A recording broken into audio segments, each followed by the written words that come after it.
Seeing a quorum of voting members, I call the June 24th special public board meeting to order.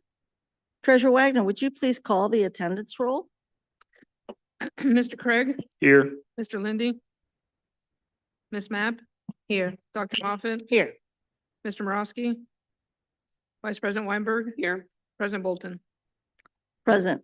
Vice President Weinberg, would you please explain the virtual hearing of the public process? Absolutely. So for members of the public who are online and wish to speak during our hearing of the public this evening, you may do so by clicking the chat button now. The chat feature will be open for your request for 5 minutes. If you would like a direct response to your questions, please make sure to share your name, your affiliation to the district, your school community, your topic, and your contact information. Thank you. The chair will now entertain a motion and a second to approve the June 24th special public meeting agenda. Do I have a motion and a second? So moved. Thank you, Dr. Moffat. Second. Second, Vice President. Thank you. Appreciate it. Treasurer Wagner, would you please call the voting roll? Mr. Craig, Yes. Ms. Mapp, Yes. Dr. Moffat, Yes. Vice President Weinberg, Yes. President Bolton. Yes. Tonight's agenda is approved as posted. Thank you all very much. We do not have a consent agenda tonight, as this is a special meeting and these items are separate from any consent agenda needing to be passed. So we're going to proceed first, as we've been doing, with old business and be provided several updates by the board and the administration. And I believe the first is one we've all been working on and the community has too, the budget discussion. And that's superintendent and treasurer, if you'd like to begin that presentation and then the discussion that follows, or however you want to proceed. Good evening. Good evening. Here's our weekly update. Go ahead, Rob. So I had a couple requests from board members. They really wanted to get a list of all the cuts that have been made so far since we started this process in January. So there's 2 lists of cuts. The first one started out in January and it was focusing on fiscal year 24 spending. So what we were spending money on last year in the general fund and ESSER, what we're going to continue to spend or reduce back or eliminate completely. And then on May 19th, when we did our first budget extract out of the software where everybody entered their asks. And so from then on, we've been focusing on reducing that requested budget down to our budget gap. Okay, so there's 2 different lists. Go ahead. So the first slide here is the reductions focused on the fiscal year 20. So from January up through the mid-May, the team, prior Superintendent Wright and the team reduced $72 million from the combined ESSER and general fund, 27 million from ESSER and 45 million from general fund. The positions that were reduced was out of those funds, those recommendations, was there was a director, 80 super subs. If you recall, the super subs are really building assigned teacher subs, 6 security assistants that were vacant at the time, 30 custodians that were also vacant, and these were board approved, 41 paraprofessionals that were also vacant, or they were switched into other para roles, and then 28, almost 29 positions from the central office that were they're considered consistently vacant. So they're vacant on 2 separate days throughout the year. So early in the fall and then in the winter, had they still been vacant. So they've been vacant for a while. And so we decided not to fund those. So in the packets that you have in front of you, we killed a few trees today. So there's a table of contents. It's this big packet, looks like this. The first couple pages is a line item list of all the cuts that meet up to that $72 million. Then after that is the list of all the things that did not get board approved as cuts. I was asked to produce all the lists. After that shows you the list of positions that make up those values that were cut, that were the consistently vacant ones in central office or centrally budgeted. And then moving on, the next two documents are the over $200,000 contracts that were reduced and the under $200,000 contracts that were reduced. And then finally, the activities that followed after May 19th, as of even as late as 4 o'clock on Friday. And then some tweaking today. So this document and the link, Rob, it says reductions, that links to all these documents online. So the public has access to all this information as well, electronically. I don't know if you wanted to go line by line through all these documents or have people ask questions, or how did you want to proceed reviewing the recommendations that were captured under the prior superintendent? Well, I know that we lived through the line by line experience some months ago. As we get a chance to review these documents, there probably are some general kinds of questions, some clarifications. I have one if I can go first, unusually, but the list of over $200,000 contracts seems very, very short. Am I not reading something correctly? Yeah, I saw that too. There's only two, I think 2 or 3 that were cut that were over 200,000. But part of the ESSER reductions were also cutting those contracts, so they might not have been captured on that spreadsheet. For example, the city nurse contract went from 5.8 down to 3.5, I believe, or 3.8. And so that's on the recommended cut list, but it wasn't on the contract list because they just didn't capture it on that list. So I'm just trying to merge all these old files together to combine into one. And bridging between 2 administrations and 6 months at least of work. I understand that. Do other folks have some questions or clarification or points they'd like to make? It'll take a minute or two to pile through this. I'm kind of reminded of like when you have a legal suit or something and they say, we'll give you all the evidence, all the background or discovery, and it's overwhelming. But this is the kind of specificity I think we, at least some board members, myself included, felt that we would like to see. If these are listed as personnel cuts, it's vacancies that were not going to be filled. On that first round, they were all vacant positions, yes. Okay, Except for those super subs, I had bodies in them, but I think they went back to classroom teaching positions, okay, if I'm not mistaken. So if we keep that in mind, 72 million that was reduced either from ESSER because they weren't continuing, so it wasn't necessarily a budget cut, but it was a project that wasn't continuing or a need that wasn't happening anymore.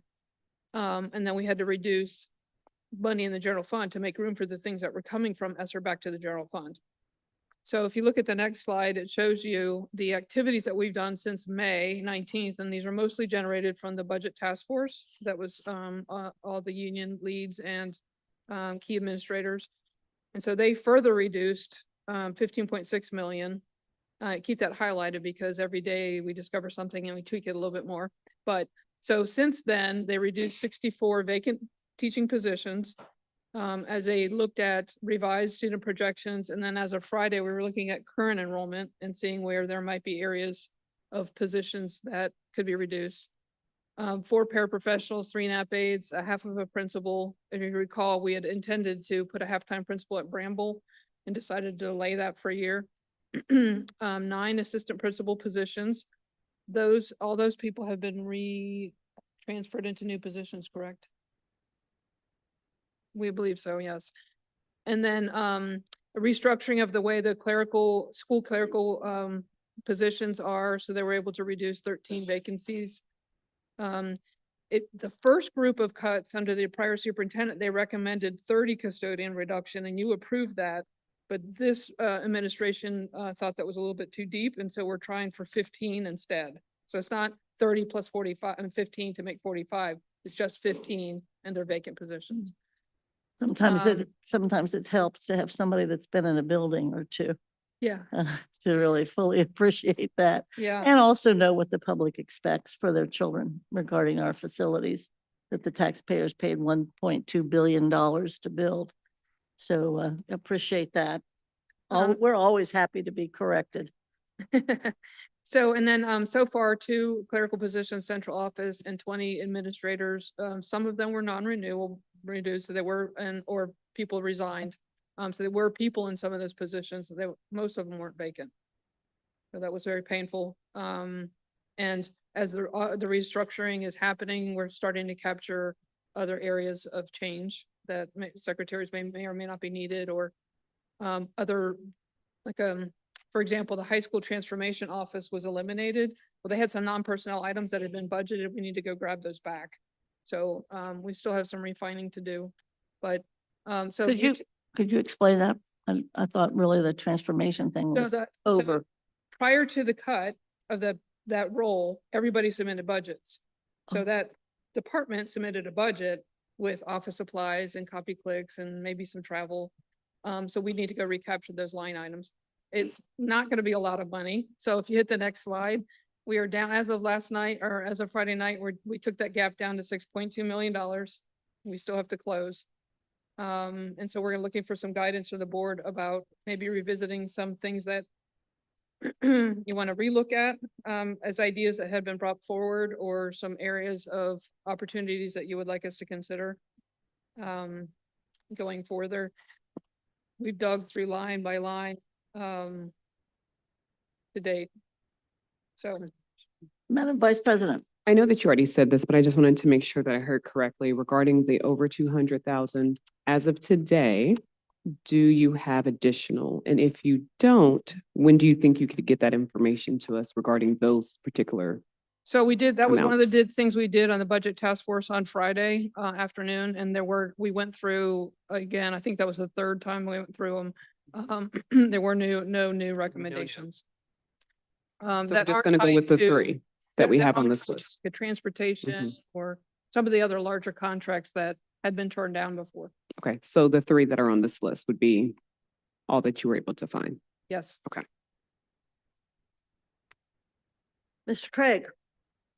So I think there's a lot of hard work being put into reviewing for this budget. And I think it goes to, again, the conversation that is needed to have, that we should be having and should have had a long time ago, which is that none of these things are gonna be easy to do. And you're gonna give up something in order to get there. And I think I think the fact that you all have worked so hard and reviewed these things so many times and gone back and looked and still have 6.2 million to close says why it is so hard to do this work with the budgets that we have, with the money that we have, for the students that we have, to make sure that they're fully benefiting. So I appreciate and applaud the hard work you are doing. And again, there are things that I think we just have to make some hard decisions to go back and relook at and make the decision as to whether or not this is so worth us not getting to a budget. Or are we going to sacrifice personnel somewhere else for these decisions that we didn't want to do before? And so, I mean, my recommendation would be to go back and look at some of the things that we did not vote for, did not seem to support at the time, because we thought there were going to be all these magical ways of getting to a balanced budget that just don't exist now. And so I think that is something that if there are some recommendations that would come from you all as to those items that could be potentially ones that we could work in, and again, recognizing that it means that somebody's going to lose something. And I think that's just the reality of the great things that we've been doing don't come any cheaper in a year after now. So my recommendation would be to go back. If there are things that we can come back and review again as a board to say whether or not now, given what we now know, are there alternative options that we can do with some of those items that we did not vote on or did not approve before. That would be my recommendation, because again, I think we have already seen a number of folks from staff that we've lost, or positions we've lost within the district, that it seems it's a lot of things, a lot of positions, whether they were vacancies or whether there were folks in those roles that we've already kind of gone through. And so I don't know how much more we can cut without really starting to hit people who are in roles even more so. Thank you, Mr. Craig. So the one item would be to review what we've already said no to, now that what we know. Because then options get worse and worse possibly. Okay, who else has it? Dr. Moffett. So I do not envy either of you. I think this is a super tough role. And I appreciate all the hard work of you and your teams. So please don't take my questions as criticism, because I don't mean them that way at all. I do notice, I do agree with the comments that were made earlier around going back to look at some of the contracts, if possible. I've said that before to both of you.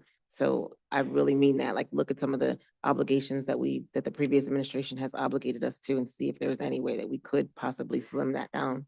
But I do notice on page 6 of the pretty lengthy, I don't know what we're calling that, the update packet. I can't help but notice that there is it says this contract was double paid in 23-24 and will not have to be paid again. And it's 605,000. So my question, and one of my questions is there a space where you can see that anything else has been double paid or errors have been found that are significant? 605 million, I'm sorry, 605,000 is a lot to me to have double paid. So are there any other areas where, or what does that double pay mean? So it wasn't exactly, we didn't pay the same bill twice. They submitted 2 years worth of costs in 1 year. So Mhm. they prepaid a year.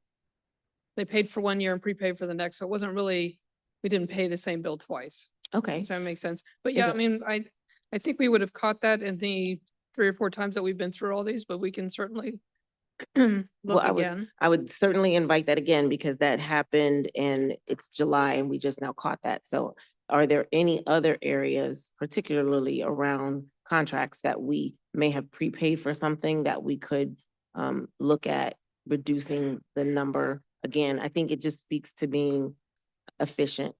I also notice that there are significant cuts to our IT department and I'm sorry, our technology department.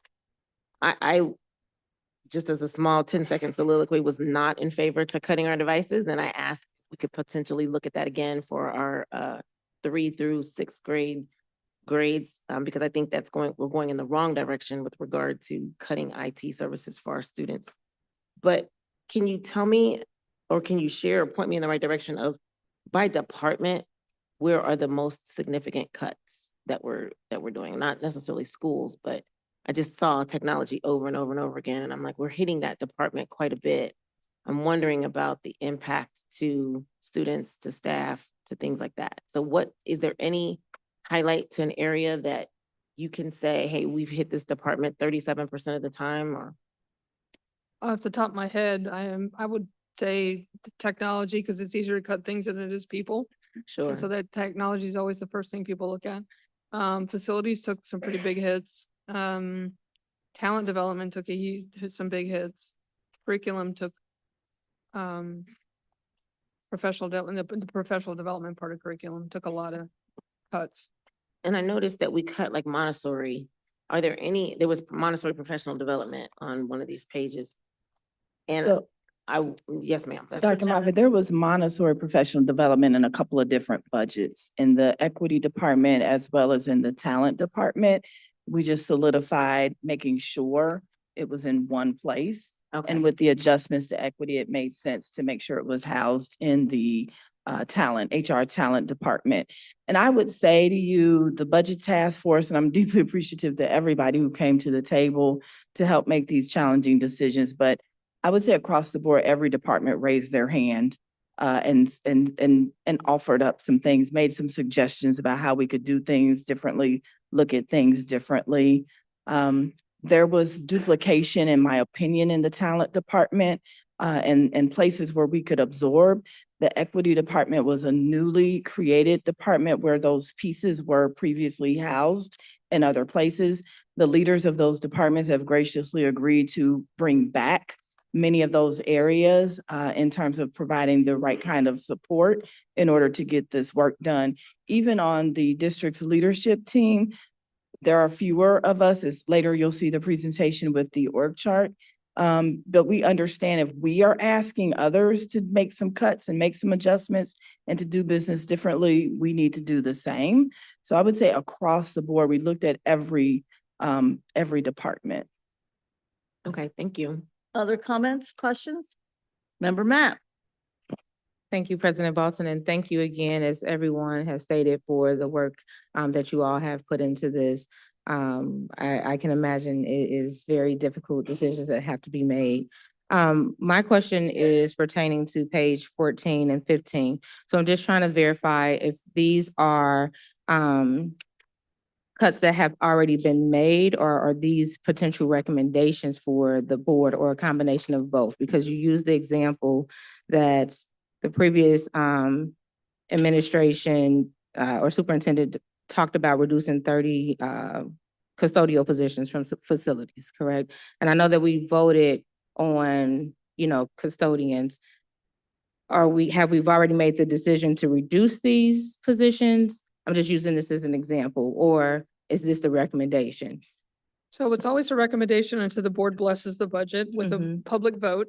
And so what we're doing is, as all these recommendations that I just came up, we're trying to capture them and then get them entered into the budget software so that when we do produce a budget, it is a balanced budget. And so some of the position ones are a little bit harder for the HR team to stay on top of because there's so many moving parts right now at this time of year. And so we're going through and trying to reconcile that everything that's on the spreadsheet is in fact reflected in our source systems. But until the board votes and approves, they're all recommendations. That was essentially my question, so thank Mhm. you. And if I may add, we're also trying to be really sensitive in terms of how this is delivered, what's made public in terms of the timeline for sharing with those either department heads, if there is a position or non-personnel items that are going to be adjusted so that they have time to work with us to create the plan moving forward. Okay, thank you. Other questions or comments? We'll sort of return to, did you have your hand?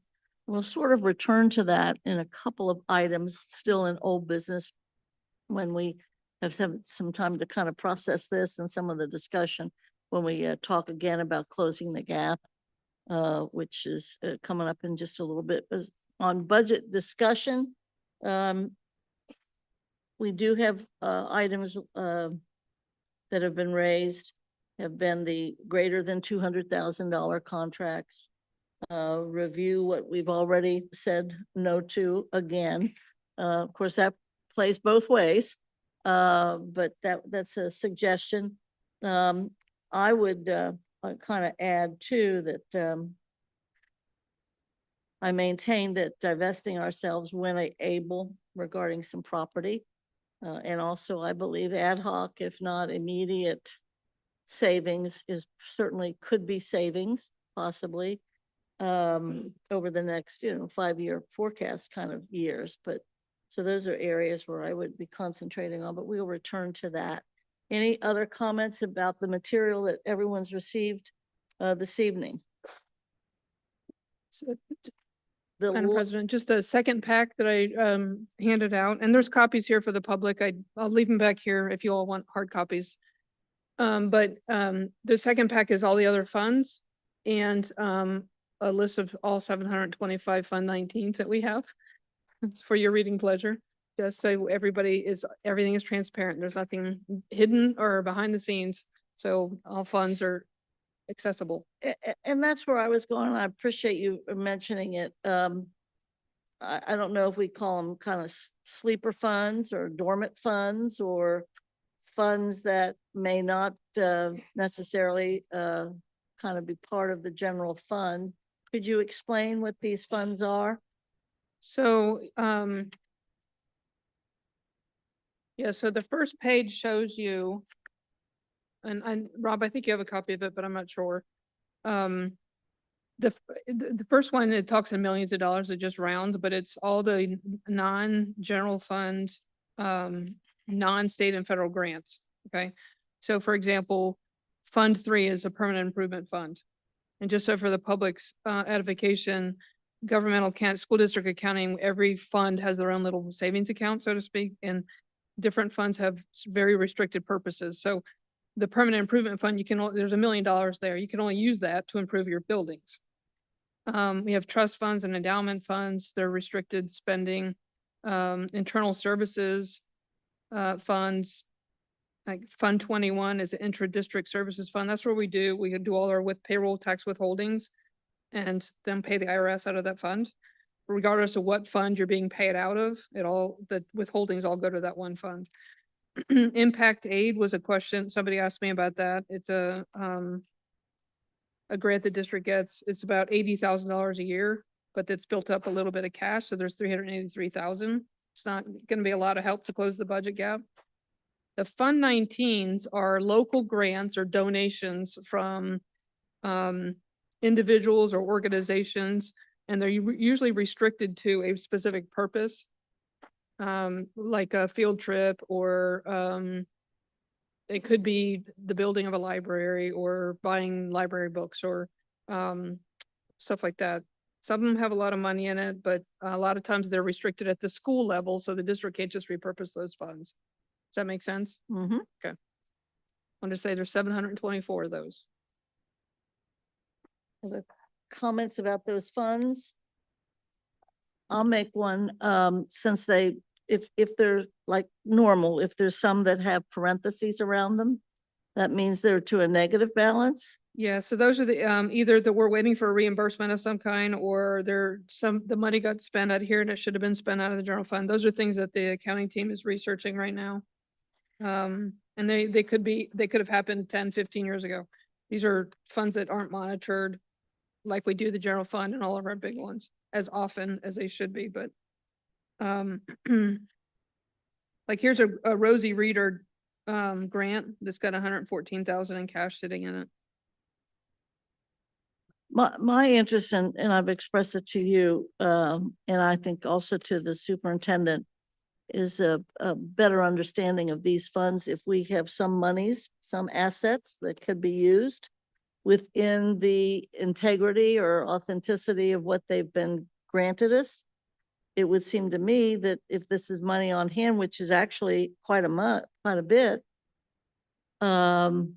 it would seem that some of this could be used at this time. Some of these are rather old. Yes, but even if they were old, we have to find the original Mhm. grant document. And then if you want to repurpose it, you have to get re-permission to do that. That happened with the school recently, and the grantor would not give us re-permission. I- So it's not as simple as you might think it might be, but Oh, I'm sure it's terribly complex, or we would have found other ways to capture it. capture these dollars. But I would like the kind of, if what we're finally trying to do, to Mr. Lindy's point, last meeting and the meeting before, is to spare whatever we can regarding personnel still. And I know the superintendent's concerned about too late of a notice for major personnel reduction, or further. We've already made the major. It seems like that could be well worth the effort.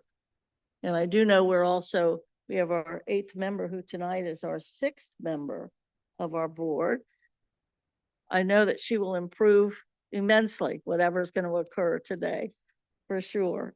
It would seem to me that would be, as hard as this might be, it would be better than having to necessarily do notice of personnel. And the other piece is the point that everybody's made, which is the $200,000. And I feel very strongly about non-local vendors, and have been saying that, as you know, most of the last year. I'm happy to have services and values from other folks, but I also feel strongly if we're going to have economic development or economic benefit out of tax dollars, I would like to keep as many as local as possible. Other last things for this particular topic before we move on to the next. And as I said, we'll return in a few minutes for any last thoughts to give direction to the administration. I think some of it we've already just given to you among the 6 of us. Superintendent, I think you are next. Flying solo. Not really. But we'll be Jeremy your is wing- gonna come down and assist. People, uh-oh. Got the man. We'd like the to, bridge builder. There he is. we'd Promise. like to share a follow-up from last week's presentation. A lot of the questions were about the feasibility for the proposal, and Jeremy has done a lot of research and homework to share. We had done much of this prior to last week's meeting, but now we have it in a presentation format, Jeremy. Thank you and good evening. Good Yeah, so evening. really as an addendum, and I apologize, battling a lingering cough here, so I'll try to make through tonight without too much of it. But really as an addendum in response to some of the questions around the capacity feasibility, as the superintendent said, from last week, we dug a little bit deeper and prepared these slides to help us move from, the theoretical capacity to more of a practical use of the space and how we analyze that. Slide, please. So just a quick review of what the recommendation was, again, for phase 1A. This was like the very first step of what was proposed, not the entirety. But this was looking at the recommendation for co-locating Riverview East and Spencer Center. And to do that, we were looking at relocating the kindergarten through 6th grade classes from Riverview East to Mount Washington, as well as their 7th and through 12th grade to primarily the 2nd floor of Riverview East. Followed by relocating the Spencer Center students to primarily the 1st floor. And of course, there are further recommendations for additional years, but that was the beginning step. Next slide. We've also provided the dot map here to kind of help us with a visualization around the enrollment for Riverview East currently. As the superintendent said last week, there are 482 students that ended the year at Riverview East. And this helps us visualize the dispersity of those students, as well as be able to focus on the 92 of those students that live within the Riverview attendance boundary that particularly draw attention to the co-location we're looking at. So as we started to do the analysis, there were 2 additional relocation tasks that we looked at that would really help us to maximize the space available at Riverview East. The first is relocating the pre-K disability and the pre-K co-teach classroom from Riverview East to Bramble. The second was to relocate the 5 self-contained units at Riverview East. Now the team is spending time right now cross-referencing where the students in those units specifically reside to see if there are locations that would be better or closer aligned to be able to provide services for those while we're looking at how to relocate the units themselves. So it could really be a dynamic decision of like these students would be better served in a location closer, which could help us determine where to move those units to. So we don't have a final recommendation yet, but we do believe there are plenty of options for that. Next slide. Which finally brings us to the space that would be available and the space that would be needed between Riverview and Spencer. Needed, we would have 8 full-time elementary classrooms required for Spencer, as well as space for a 100 high school bells within the schedule. For Riverview, that would be 130 high school bells. Just a note at the bottom there, for bells, we started looking at the core classrooms, but realized quickly we have to include everything, right? Because the school has to run with all of its classes, which includes electives, the world language classes, art, music, drama, technology, PE, health, and even in your itinerant bells. So those are all included within those bell counts. For joint spaces between the 2 programs, they would also need 2 ALC rooms, the calming room, and the Joe Torrey Foundation room that's currently located at Riverview East, bringing us to a total full-time rooms of 12 and 230 high school bells available or needed. What's available in the building currently would be 43 full-time classroom spaces and 8 ELA spaces. So a total of 51 spaces that could be used. If we take out the 8 full-time elementary spaces or classrooms for the Spencer students, we can check that off. We can take out the 4 for the joint spaces. That leaves us with 39 available classroom spaces for those high school bells, 31 of which could cover full-time 7 bell schedules. The ELA spaces with scheduling support could be able to handle at least 3 bells per day. There's a potential for more, but at least the 3. So that brings us to a total bell schedule availability within the building of 249. So that, as you can see, does exceed the 230 that's needed. I think that's it. Okay. I will hang around for questions. Thank you. Any questions by members? Mr. Craig, I know a lot of these were in part some of the questions you were asking? Not really, Oh, but not really, okay. no, because it doesn't touch into the issues that I actually asked about, which were about how we're informing the students and the parents about their move. But to the things that were provided, and I think it's good work that you all have done to provide at least a little bit more specifics to the transition.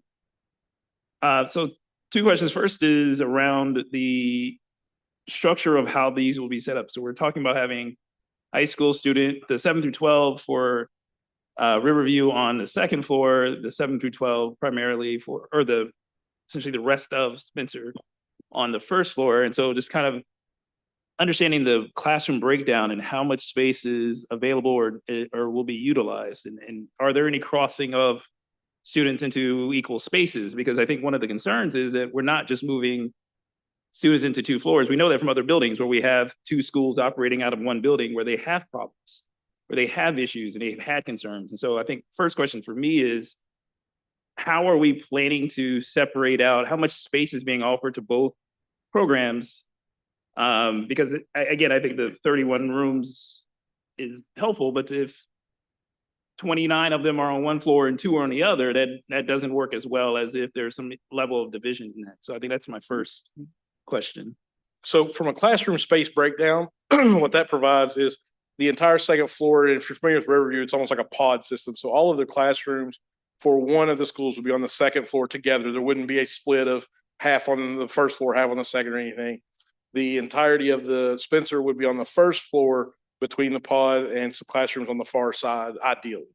But there, of course, would be shared space. Again, you would have to schedule to support the gym, the cafeteria, those kind of space. So there would be commingling of students in those joint spaces, but you could schedule them to be mostly used independently. Two things. Superintendent? Board Member Craig, your questions about notification and engagement are in the second presentation, so I apologize you didn't get it here. Then secondly, this really reminds me of when the 9 through 12 buildings moved to the 7 to 12 structure.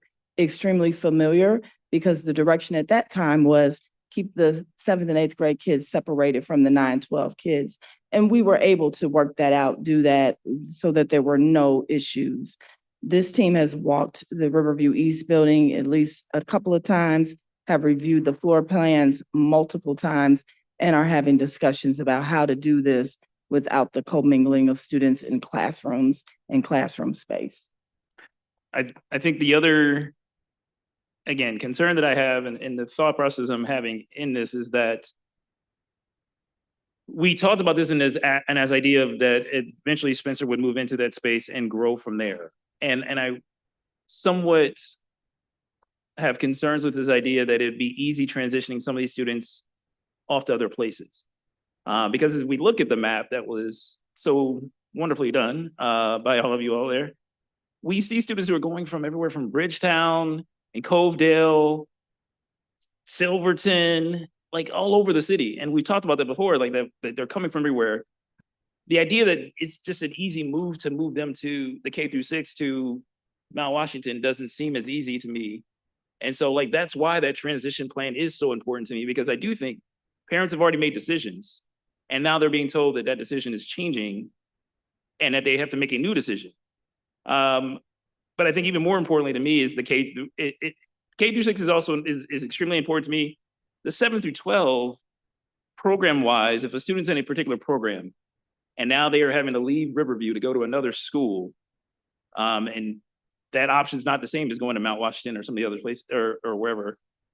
How are we thinking about this from a programmatic aspect of makeup within the school? Because my understanding is that Spencer and Riverview both have programming that goes on that might be uniquely different and distinct.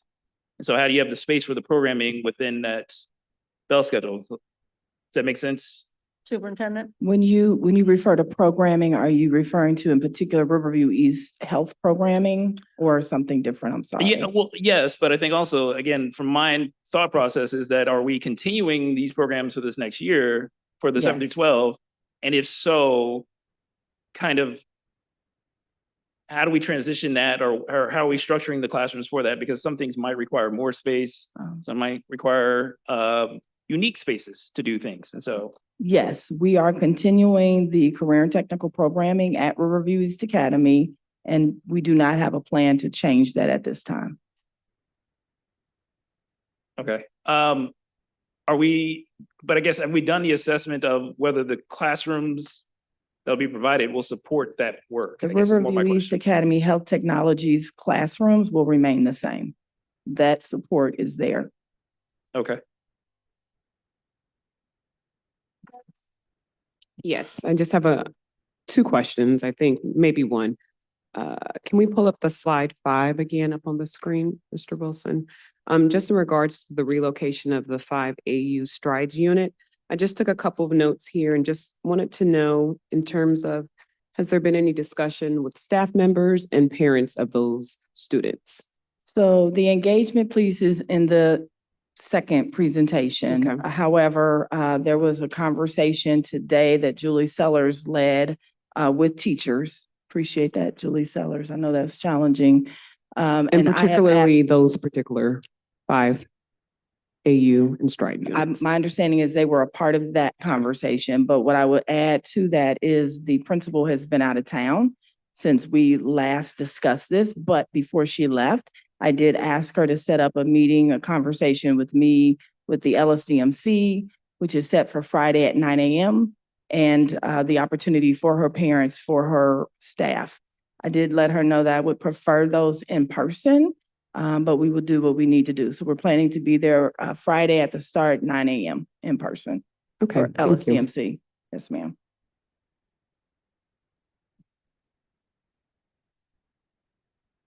So thank you, Jeremy. I had an opportunity to spend almost 2 years with your maps, so I like them. And, you know, I'm a fan.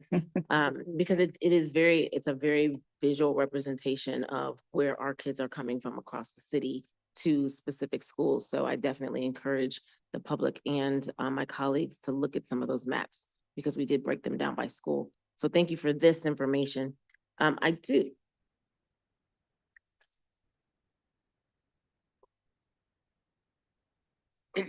There we go.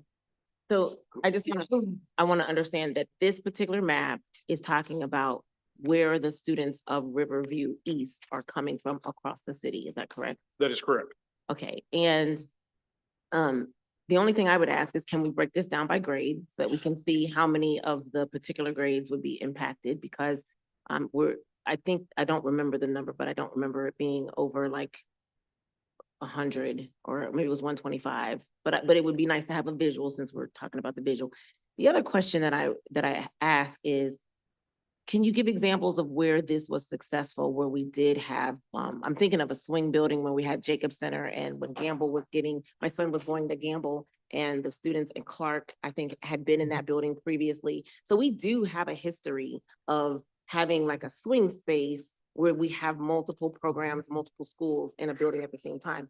That leads to my last question, and I apologize, I've got my granddaughter, this was my granddaughter day.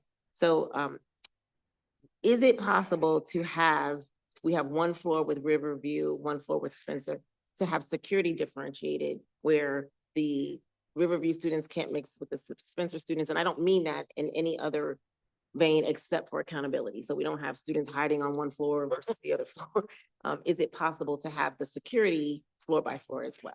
Absolutely. There is no plan to change the staffing at this point. No plan whatsoever. The Spencer staffing will remain in place. The Riverview East staffing will remain in place, security included. I do not even plan to change the level of administrative support at this time so that they can have every potential revenue of support available to them. This is not being driven by trying to change their staffing in any way. My witness to the co-located buildings, campuses, students, schools during the facilities master plan, when the old Woodward building at 7001 Reading Road was being vacated, Woodward Career Technical High School was started at 7005 Reading Road.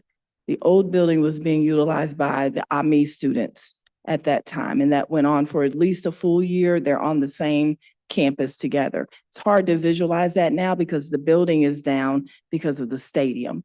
But you're right, we did that with schools being at Jacobs, including Clark. We did that with Taft Elementary going up the hill to, I forgot what the elementary school was called at that time. I don't think it's there any longer. This has been done quite a few times. Yes. Member Mapp? Yeah, so I do have several questions, but I will reserve those questions for the engagement piece that you said we'll discuss. But I do want to know, while we're strategically looking at what the space and availability will look like in the actual classroom or the actual school, I'm curious to know, has there been a cost analysis that has been conducted to even, kind of ensure that this is a plan that's even feasible? Have we looked at a cost analysis associated with this? We believe that the cost will be in terms of the time that we have people moving furniture, et cetera, et cetera. We do not believe there's any additional cost to preparing the buildings for success. Mr. Burkhart, is that accurate? Okay. The other question that I do have, and it is along with that, you may have already answered it, but there has been concern presented from members of the community about knowing that the school is in a flood zone area.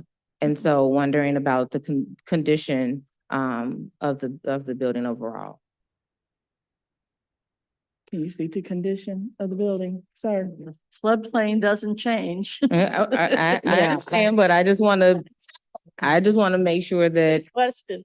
I'm speaking on behalf of the community and That's it's a fair. concern. And so I think it's a fair question It's fair. to inquire about.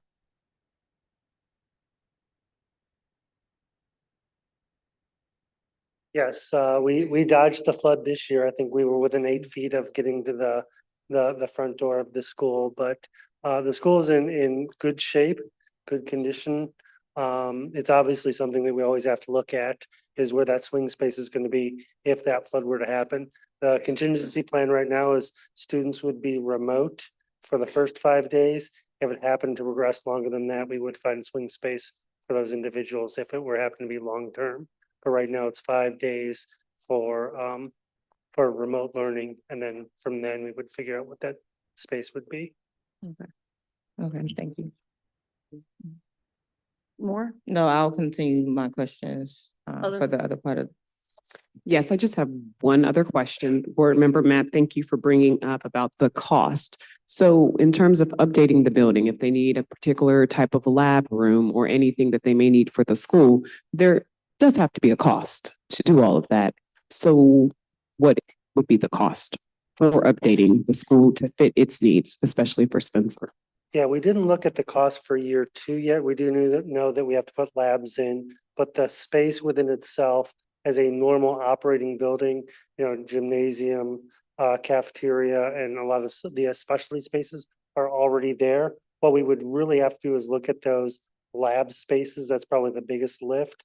However, there are spaces available for that. So the putting those types of things in, we could do internally. The only cost increase would be the cost of materials. So it'd be Okay. relatively low for those types of spaces. And so like updating the restrooms, obviously from primary to fitting high schoolers. So the cost would be internal, is what you're saying. Correct. The cost would be internal, but if you look at Riverview and how it's set up right now, the students who are there maximize the entire breadth of the student population. So there wouldn't have to be a lot unless there were specific areas. For example, if the second floor on the west side was going to be something very specific, we might have to go and renovate that space. But as of right now, as we've walked the building, at least 4 times in the past couple of weeks, we don't see any glaring situations.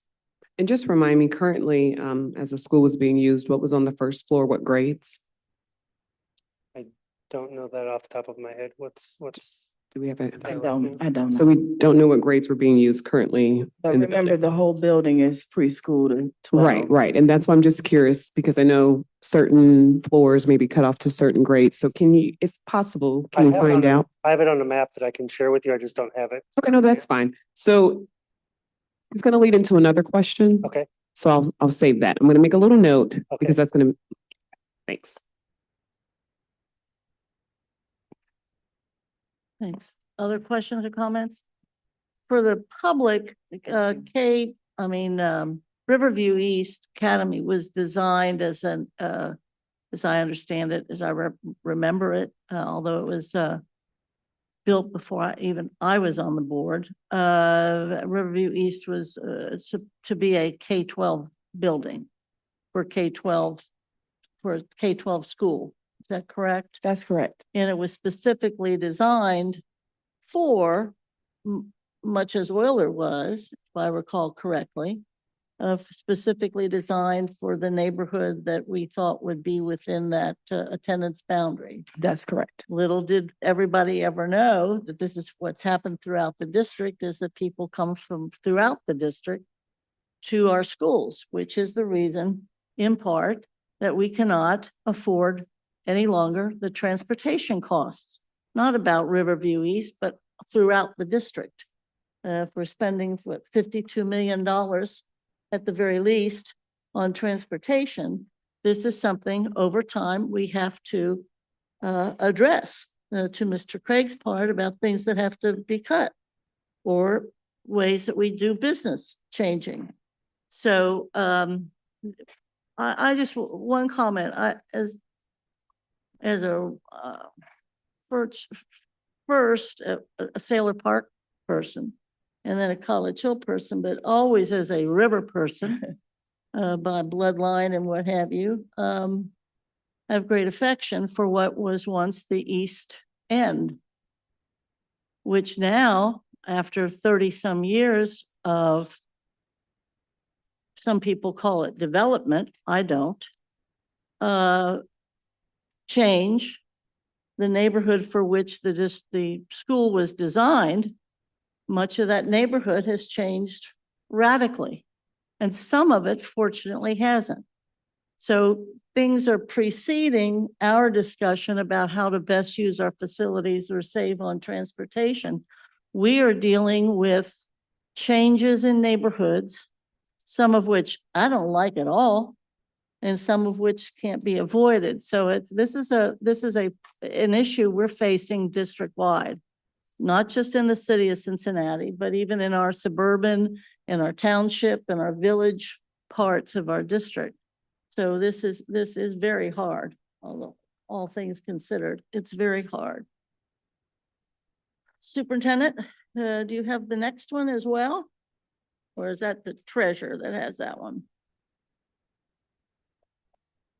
I think it's hearing of the public. Announcements and acknowledgements. Oh, yep. Well, I do. We're okay with everything that we've heard back regarding, we've got to come back to closing the gap.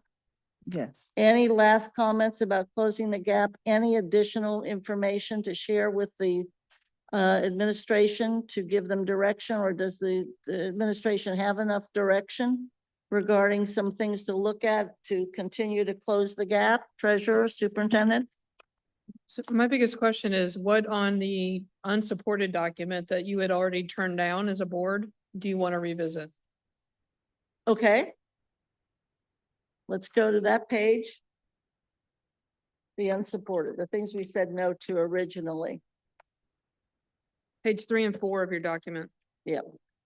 Madam Vice President? Yes, I do have a question as we are going to the unsupported. So you have here in terms of for the 7th and 8th grade on Metro, $5.5 million. But then I see again on the second, the second page where it says 7th and 8th grade on Metro all for $9 million. What was the difference between that? Can you just explain that? So the higher amount was for all 7th and 8th graders to be on the Metro. The smaller amount was all but some like the Walnut Hills and the Montessori's. So there was 2 different recommendations that both got voted down. Right. I just wanted to make sure if we are revisiting that I fully understand the difference between the two. So you're saying with the less amount, it would just be for no impact to the 12 specialty schools that they have listed? Correct. And then the other one would be saying all 7th and 8th graders for the $9 million. Correct. Okay, thank you. I have a follow-up to that. Was there a reason that was divided? I don't I recall. honestly don't remember it being divided. Maybe there's Were they more yellow Do you bus or remember? anything? I don't remember that at. Mr. Craig, do you remember? I think the idea was that there were schools where essentially K through, there were more than just 7 through 12. I was gonna say, some of those were not being included into the 7th and 8th grade move, and then also ones that had specifically had a history of the 7th and 8th grade being fundamentally operated in a different manner. I think that was the idea behind it. I don't know how much of a distinction that is necessarily into that, but because again, like a school like Walnut, it always had, so when I was there, I had 7 through 12 on the bus. And they And many, survived that. many schools did, but there were other schools where they had not, or they had 7th and 8th grade programming that was distinctly different. That was the idea of keeping them transitioning from their normal K through 6. So I think the Montessori's were the example where they had historically been on K through 6. They'd always rode the yellow bus, and it was a way to keep them from having to transition immediately into doing 7 and 8 again.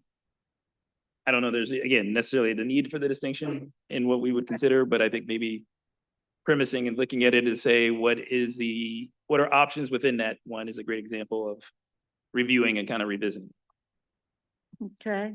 Other items that we would all like to think about reviewing or have the administration come back and make the case?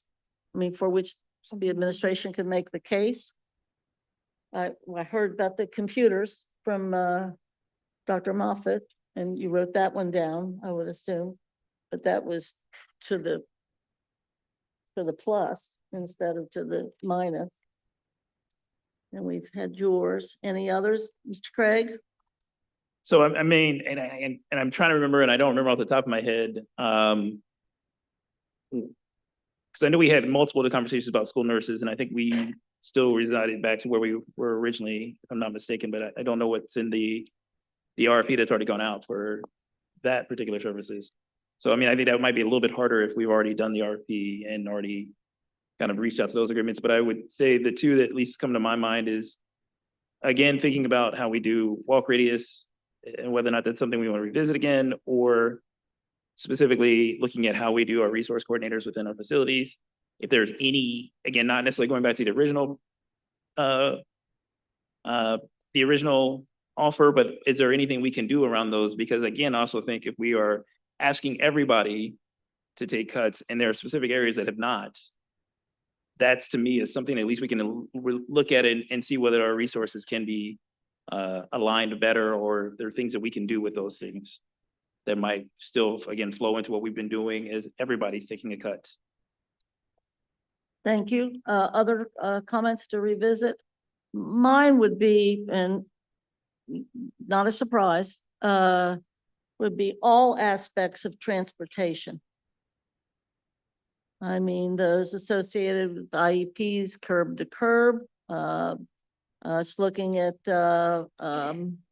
field trips, looking at the athletic piece, looking at the health checks, the fact that we're still paying $500 for our vendors to give us a bus to have a field trip, I think is wrong. So I think there's just a tremendous amount of opportunity in it to revisit, looking at both the T1 reports from a couple of years.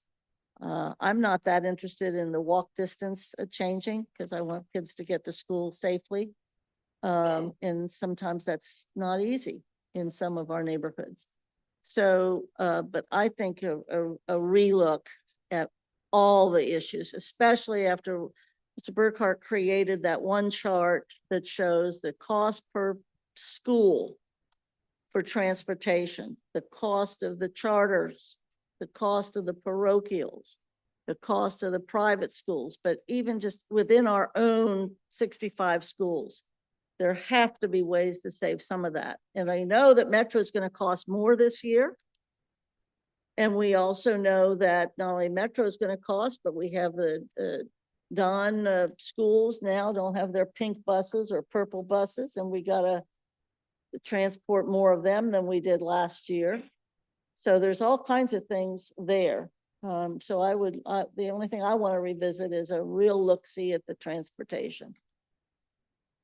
Member Moffett? So I have a question. under like line 22, page, I don't know what page, but it's line 22. Where it says like district-wide contingency. And then that's what you all were talking about with the vacancies, right? We've already done that work there.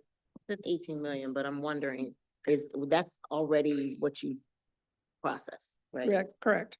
And then just as another clarification, Bramble repairs, that's ESSER, so that's not general fund. And that was just a one-time thing, to get it ready for the building, so they weren't Okay. gonna repeat those contracts. And then the other one is on line 32, where it says like contractor reductions. Have we looked at any areas? We're talking about contracts over 200,000, but have we looked at any areas of our existing contracts to maybe streamline some of that, just our contractor contracts? So there've been several efforts in that respect, and in fact, the, two union leads that are related to the facility sat down and went contract through contract with the Chris Burkhardt, looking for any redundancies or savings. I think they're still working through it, but I hadn't received anything from there. The one that was on the line, the one that you just asked about, was one contracted position that was in the purchasing department, and that was eliminated. Okay. Any other comments? Administration have enough direction, enough of a list to look at and make adjustments or recommendations? Thank you very much, and thanks for all this material. We appreciate it greatly. And now, do we have any announcements or acknowledgements? Madam Superintendent? Yes, ma'am. So Rob has a slide. We want to take some time to acknowledge all of the CPS staff members who participated this past Saturday in the Pride Parade. Staff members and board members, thank you kindly. Also, this is the final week for our summer recovery program, so we're grateful to all of the teachers, the principals, all of the support for making sure we had a successful summer recovery. State testing was taking place with our third graders today, so we know that that went well. And then I wanted to also mention, if anyone's interested, board, in stopping by and seeing Project Connect, they are in the midst of their summer programming. They do have their culmination in about mid-July, but our Project Connect summer camp includes everything from fresh fruit produce pop-ups to swimming to overnight camps, et cetera, et cetera. And that's being held at Rising Star Vine with Rebecca Beach as the lead. And then finally, I was asked to share just a reminder, it wasn't on the slide, but our parent retreat is this coming Saturday here at the Education Center starting at 9 a.m. Miss LaRonda Thomas is our parent champion, and just want to remind everyone about the open invitation Saturday. Thank you. Board members, do you have any acknowledgements or announcements? Mr. Craig? So kind of tagging along to Superintendent Murphy's, thanking everyone and recognizing the folks who put together and came out for Pride.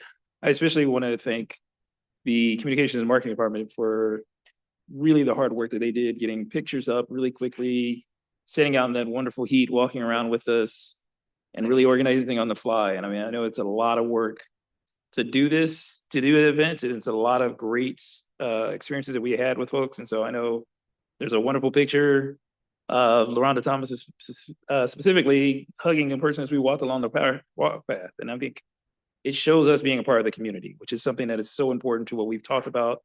And it goes right to our equity efforts. And so I want to thank them for catching all those lovely pictures and videos and everything else that we have from Pride Week. Thank you, Mr. Craig. Vice President? And just to come behind Mr. Craig, would just like to say, you know, diversity thrives here at CPS. So if we could just give everyone a big round of applause who helped to make this event such a success.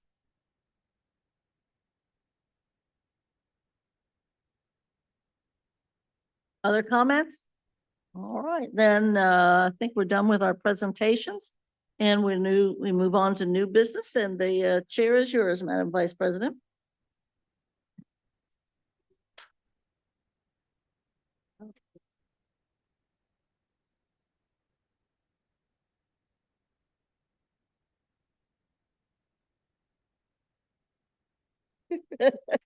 Sorry, everyone, for the delay. You have to take a I lot was, of- I was wondering what you were saying. I was worried about what she was saying. I just moved on. Go ahead. All right, I think I'm ready. So we are now at our item on our agenda for the hearing of the public. Each speaker will have 2 minutes and will address all comments to the presiding officer. If you are online, once a request to speak has been granted, you will be invited to enter. You should click on the camera icon to go interactive. Provide your name, your affiliation to the district, your school community, your topic, and your contact information if you'd like a response to any questions that you might have. This request is consistent with board protocol, and we appreciate your help. In the unusual event that someone is not willing to follow this protocol, we do reserve the right to end that person's time. But I don't think we'll be going through that today.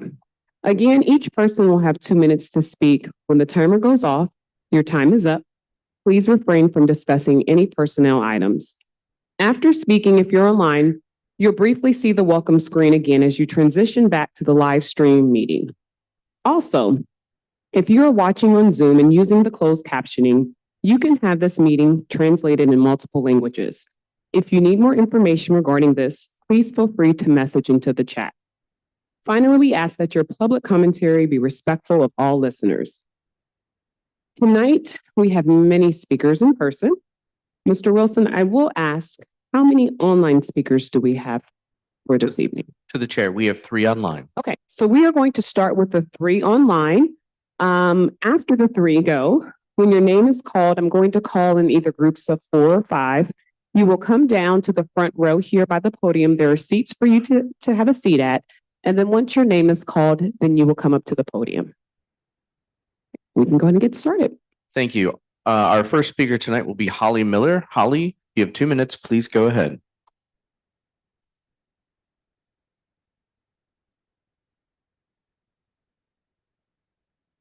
Holly Miller. Hello, can you hear me? We can hear you a little bit. Let's see if it can keep speaking. Okay, sorry. Perfect. Is that better? Great. Okay, so I am messaging or talking tonight for 2 things. One, I would love to see the district embrace a calendar that includes preschool. So I teach preschool medically fragile at Roselawn Condon. And there's a disconnect between our families that are in upper grade levels and preschoolers. And so I would love to see you guys embrace a unity between both calendars. I think it would simplify things for our families. Secondly, I wanted to share, I know a lot of vacancies are being cut from our budget, but I just want to tell you about my room. So I do medically fragile preschool for CPS at the preschool level. I had 2 agency people with me all year. And those are the vacancies we're talking about. And so I just want to be clear, and I want everyone to know that those might not be the vacancies we want to look at cutting. So I just, again, listening to your conversation, I thank you all for what you do, 100%. And I just wanted you to know that in my classroom specifically, I have a nurse. She will also be being cut as we move forward. She was one of the cuts mentioned. So I will have a para and myself, again, in preschool. And we were out of compliance most of the year. So these are the cuts, these are the vacancies. And so consider that as we move forward, knowing the importance of some of these vacancies. That's all I need to say. Thank you so much for all that you do. And I appreciate all of you. Thank you. Thank you. Thank you. Our next speaker will be Jennifer Myrie. Jennifer, please go ahead. Y'all hear me? Yes. Yes. Thank you. Thank you. Dear CPS School Board President and members, my name is Jennifer Myrie. I chair the Education Committee for the Cincinnati NAACP, and Joe Mallory is our president.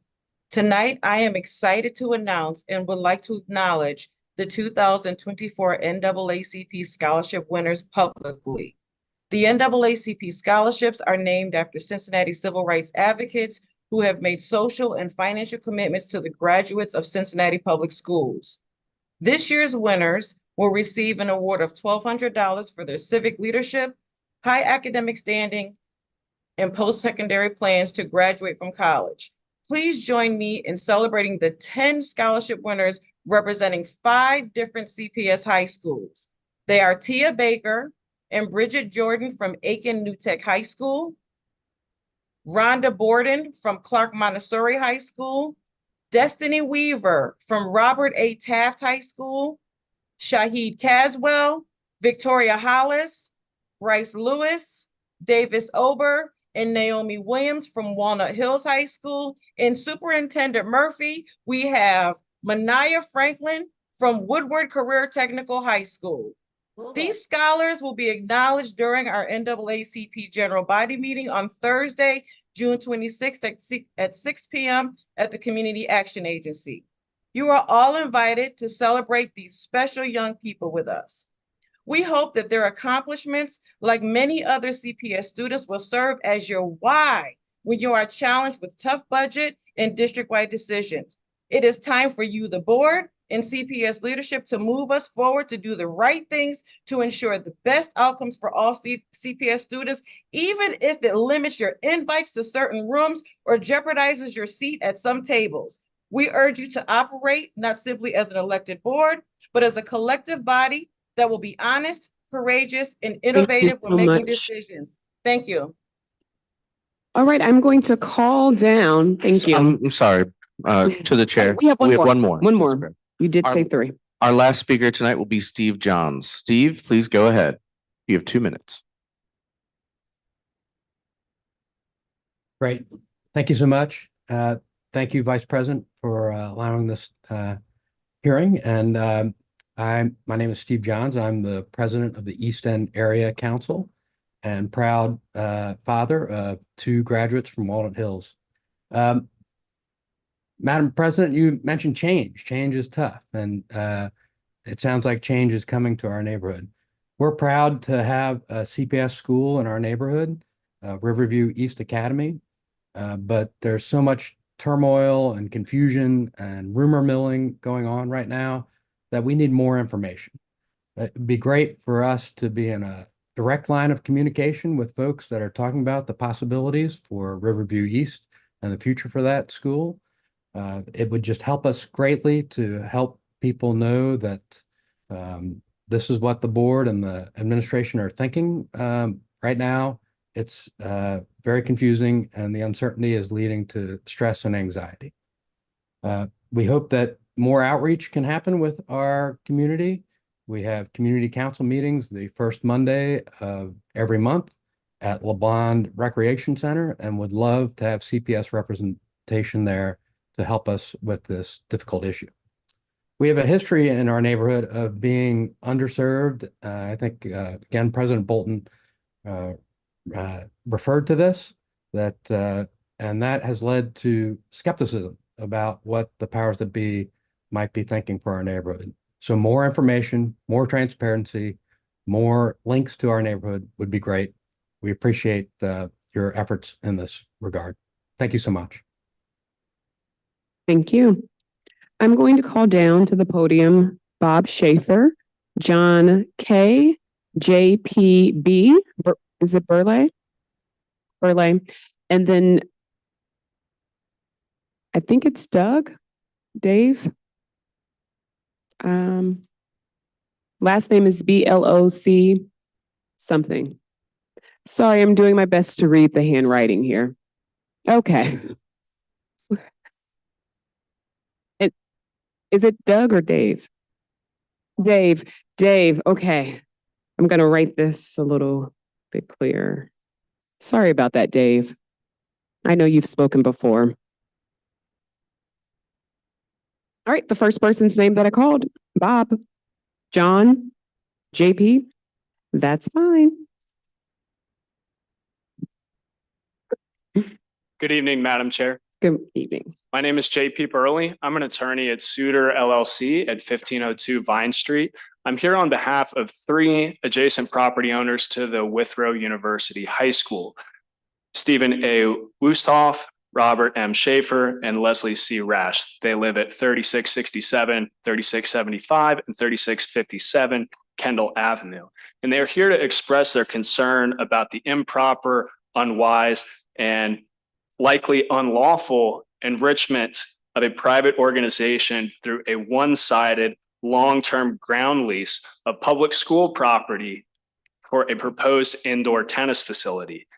And they're here this evening, and they can explain the adverse impacts that it will have on their use and enjoyment of their property. But I want to focus on a few legal issues that are very important for the board to consider when making this determination. First is the Ohio Revised Code restricts the board in its use of public property for private purposes. Ohio Revised Code section 3313.36 prohibits this board from accepting any gift that the condition of a gift which would remove any portion of the public schools from the control of the board. Second, Ohio Revised Code section 3313.411 actually provides a process for the sale or use of unused public school property. That is not being followed here. There is no notice that's been given. There's no competitive bidding process to applicable public agencies. The process is not being followed for the proposed indoor tennis facility at Withrow High School.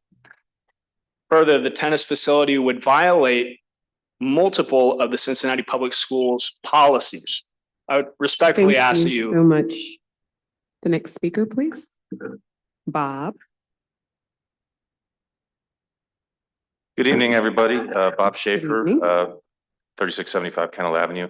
First off, I have a petition of over 50 of my neighbors that are opposed to this. Maybe I'll hand it to your clerk here. That would be great. Share that with you all. I respect the end goal of what Principal Gray wants to do, what the Cincinnati Tennis Foundation wants to do. I understand the value of the whole student, athletics to a student, okay? But in this instance, the ends do not justify the means. Because as just explained, the means here is a 60-year land lease for $60. I swear to you, I'll give you $6,000 to the CPS schools as a general gift to turn this thing down. It is, as he was stating, there's a state statute that you can't accept a gift if you give up control of the school facilities. And I have a couple of your own policies, your own policies. 9212. It is the policy of the board to ensure that school sites remain focused on education rather than as promoters of commercial activity. CTF presented this to the board 5 years ago. It contemplates $100,000 in membership revenue, $75,000 in court fees, $400,000 in junior program revenue, $50,000 in adult program revenue, $250,000 in private instruction. This is a commercial activity. It may be a nonprofit, but this is a commercial operation that you're letting set up on public school grounds for $60 for 60 years. There's another policy of yours. It is, thank you. Thank you so much. Next speaker is John, followed by Dave.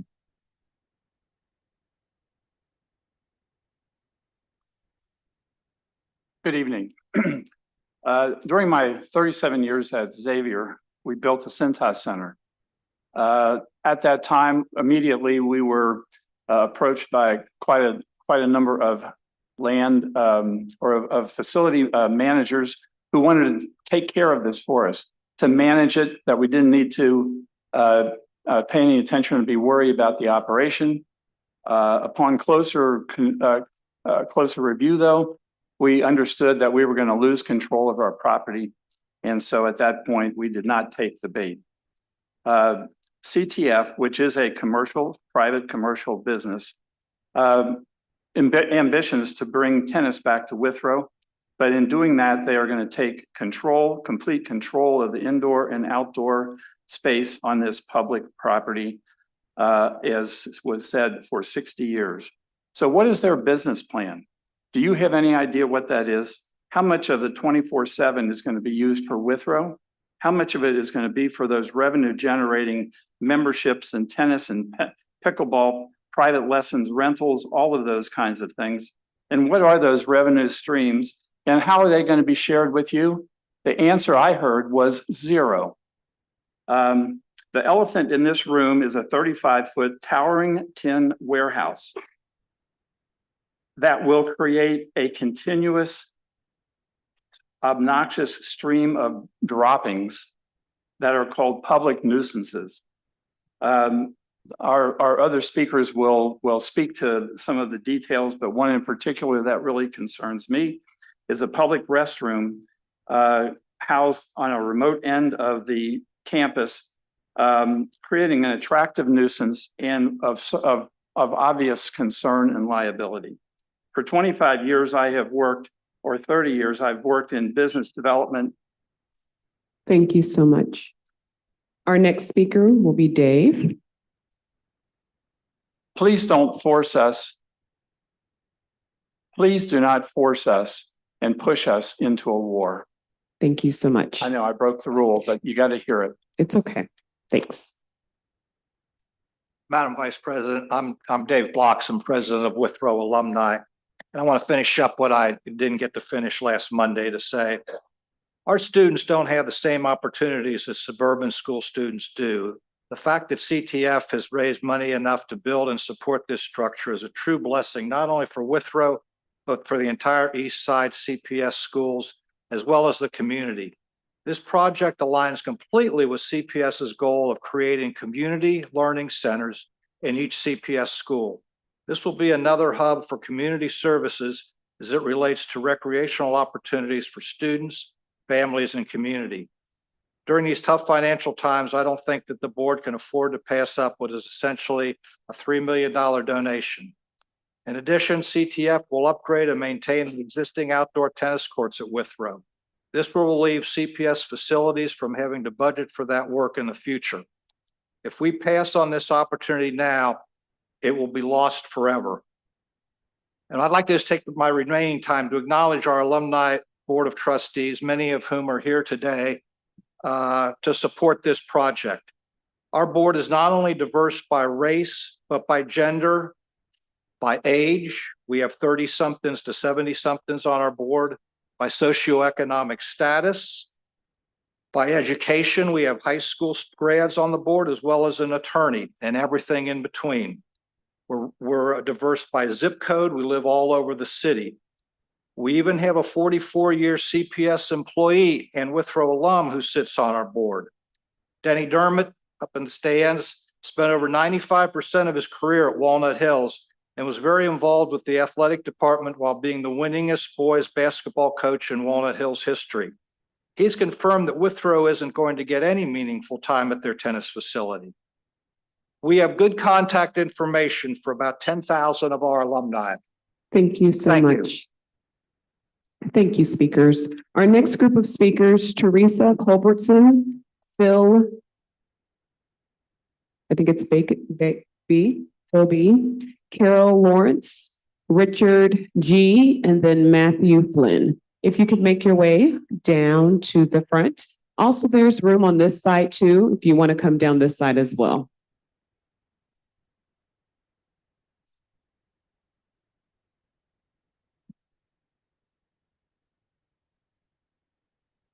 And I'll say the names again in order. Teresa, Phil, Carol, Richard, and then followed by Matthew. And you can go ahead and get started. Thank Hi. you so much. Hi, everyone. Thanks. I'm Teresa. It's been said, is this right? It's working. Yep. It's been said that an indoor tennis facility is necessary for a Withrow girls tennis team to form. I don't really understand why. As tennis all across the county, different schools, yes, some kids have more opportunities than others, but they exist without an indoor court, except for Walnut Hills, but that's only been a few years. When my son was at Walnut Hills, there were tennis teams, but there was no indoor court. For 3 years, the CTS, or the Tennis Foundation, has had control of the courts, but they have not yet gotten a girls' team together. You would think they'd want to start practicing outside, but no. I see on their calendar 1:30 to 2:30 Mondays is for Withrow High School students. I walk my dog back there all the time. Today, there were no high school students. I didn't check last week, way too hot. 3 weeks ago, there were 2. I don't know what they need to do the interest, to get the interest for it. Maybe have a Coach Meyer, like from the rugby team, who really built that up. He built that team with Anderson and Walnut. First team, it was 3 schools together. And now what do you have? State champs, which is great. But there is no reason why they need the indoor court. It's been said also that there's a need for extra parking. Well, during the school day, there are empty spaces. I walk my dog back there all the time. Now, granted, football games, oh my God, yes, definite need for parking. However, 35 spaces, adding 35 spaces would be like giving a tree a cup of water that needs 3 gallons of water. You'd have to pave the entire field to accommodate the parking for football. Thank you very much. Thank you so much. Our next speaker, Bill. Thank you very much. I'm Phil Bacon, a resident on Kendall Avenue for 53 years, watching Withrow rise and fall depending on its leadership. My son was there in early 80s in the IB program at the same time that Major McNeil was executing a wonderful turnaround of the fortunes of Withrow. The Withrow model follows the CPS motto, preparing students for life. And as the 2023-24 report card is being assembled to be released by the Ohio Department of Education in September, there's some preliminaries which I'm sure you're all aware of. 90% of the Withrow students are not proficient in math. 80% of the students at Withrow are not proficient in reading or in science. And the school has a 63% graduation rate. These are abominable statistics, even in comparison with the overall CPS statistics, not to mention those of the state. You have a problem. And playing tennis is not going to solve that problem. You need to reconsider the direction you're going in. I'm sure that Principal Gray, who has great qualifications, can be part of that restoration of Withrow. But right now, it doesn't look like, oh, even with the yonder pouches, I thought that's a wonderful thing. Turn off those damn phones for the students to pay attention to the coursework. Excellent, excellent, excellent. When Principal McNeil was there, he would confiscate the Walkman, and you couldn't get your Walkman back until the end of the school period. And if you came in the next day, you faced suspension. Thank you so much. Just ask you to reconsider. Next speaker, Carol, followed by Richard and then Matthew.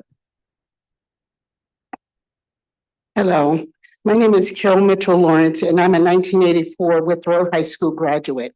I'm currently the Vice President of the Withrow Alumni Association, and I currently serve on the CPS Audit Committee with some of you board members. I've been active and involved, and as your recent logo has said, I've been present, and I've been putting in the work. I'm here today to express my support and ask your support for the Cincinnati Tennis Foundation initiative to build the facility on Withrow's grounds to help us restore tennis in our community. The Alumni Board has been working with and has helped financially support this initiative to restore tennis at Withrow and bring back it to its glory. We have been inclusive in bringing all parties together to ensure successful outcome. I ask for your support in this initiative. I also ask you to please consider the impact that the Withrow Alumni Association contributes and supports to continue to provide to our alma mater each year. And they include scholarships, funding for tennis interns. The math that he says is abominable, we pay to also fund additional math tutors at our school to help our students. We have music tutors. We're trying to restore the arts. We've funded medical health services. Our business school, we are restoring the arts at our school. And we've helped fund that and support that. We've helped with student expenses. Our ESL students, we've helped fund their initiatives, our teachers with recognition, and we feed our athletes before every game. Thank you for your time, and I hope we can get your support. Thank you so much. Our next speaker.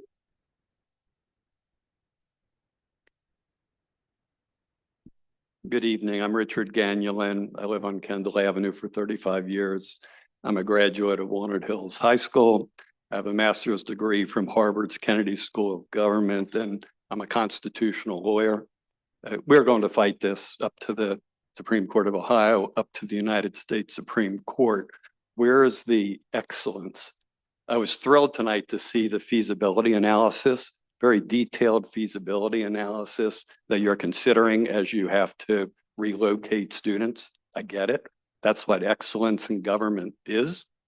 You don't have any feasibility analysis whatsoever for this proposed subsidy of a private business that's asking you to give it private property, public school district funding to help build this business with a 35-foot high building, with a 32-car parking lot, with public bathrooms, not to mention pickleball noise. Have any of you sat on your porch and listened to even one pickleball game?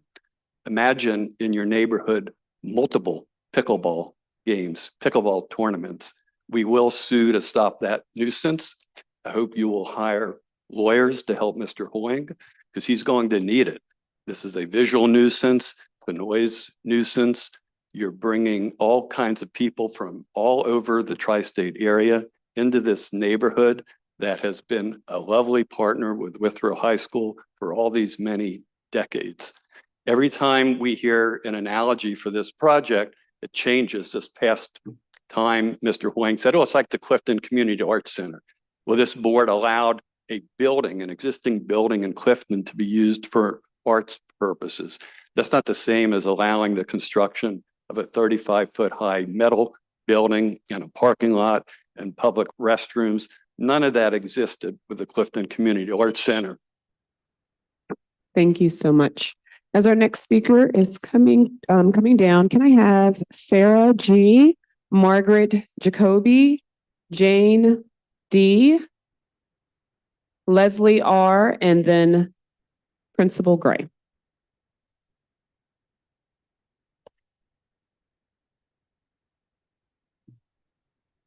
Can I begin? Yes, you can. Thank Go you. ahead.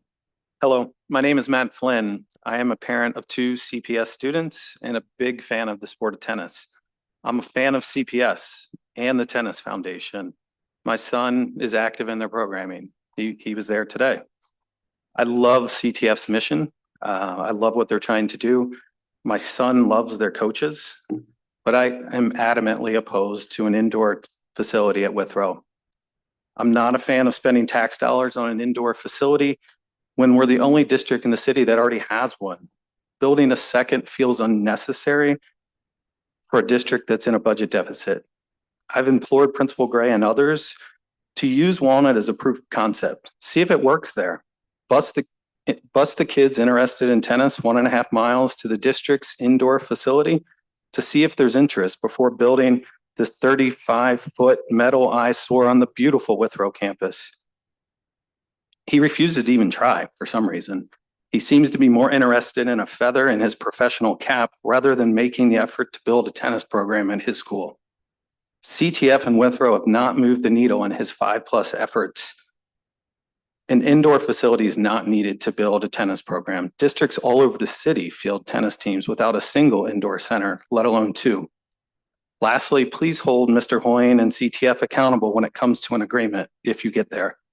Nikki at CTF has been clear in her conversations with me and others that she's not interested in sharing this space. I asked her, what happens in the inevitable situation when there's a disagreement over how the space is used or who uses it on a given day? She was clear and non-apologetic. She shared that CTF is paying for the building, it will be their building, and their intention is to have full control of the building. Separate but related, Mr. Detkis was clear at the last meeting that there will not be revenue sharing for things like events at the facility. CTF, thank you. Thank you so much. Our next speaker, Sarah G., followed by Margaret, followed by Jane, followed by Leslie, and last would be Principal Gray. Hi, my name is, hi, my name is Sarah Giovanni. I was asked to just provide a little perspective on how CTF has really influenced and improved my family. So some background is I have 10-year-old twin girls that go to Sands Montessori, and my one daughter has cerebral palsy. And we found out about CTF through Cincinnati Children's. And, as one child who doesn't have any medical disability and one child who does, I had a bit of a tension getting my daughter with CP in any activities because I didn't want her to play soccer and be the slowest. I didn't want her to, be in any group sports. So when I found out about tennis, it was adaptive through CTF. And she went to some of the very first sessions and saw people in wheelchairs and people that had also CP. So it was kind of her first time seeing older kids with the same disability she has. And she loved it and she really thrived to the point where the coaches were so supportive and kept pushing her. So she got to do non-adaptive and is now in with normal students. So much she loved it. Her sister signed up and is now both of them want to do it. So we've done multiple sessions, we've done their summer camps, and they're just really thriving under it. So I just wanted to provide that perspective. I will say the facilities have been a challenge. Telling a 10-year-old the event's canceled is disappointing, of course, but some of the indoor events in the past were in like gyms in O'Brienville where we used ropes between chairs, which doesn't work so well for tennis. It got it better than nothing. And then I know they have had to coordinate all of the events and how we can kind of get the different sessions through either Withrow with the weather or Walnut at different times of the year. So I just asked you for your support and I just wanted to share. I hope more kids get the opportunity to try tennis in Cincinnati. Thank you so much. Our next speaker. Good evening, everyone. Margaret Jacoby. My family has been working with Cincinnati Public Schools since 1977 when we moved here for that purpose. I have a couple questions. To my knowledge, there has never been a building on the tennis court side of Withrow's property that is needed to have water or a sewer. What effect will the installation of them be on the houses below the building? What will be the cost? CTF has said they have not been able to maintain the courts because they really need to demolish them and start over. That raises the question, why does a building need to be placed on that location? A bigger question is if they are looking to really offer an underserved population of students and they are starting from scratch, shouldn't they be building on the west side of town? Where due to demographic shifts after the gentrification of over the Rhine, there is a large underserved population. Does CTF prefer the east side because they will have more people who can pay to play, pay to rent the facility as they described in another meeting, pay for the individual lessons they plan to offer? Thank you for considering these questions as you decide what is really best for the underserved students of Cincinnati Public Schools as compared to what is best for the company. And actually, after listening to the beginning of this meeting about the budget, I wonder why you would even want to pay 1 cent to do this. Thank you. Thank you. Our next speaker.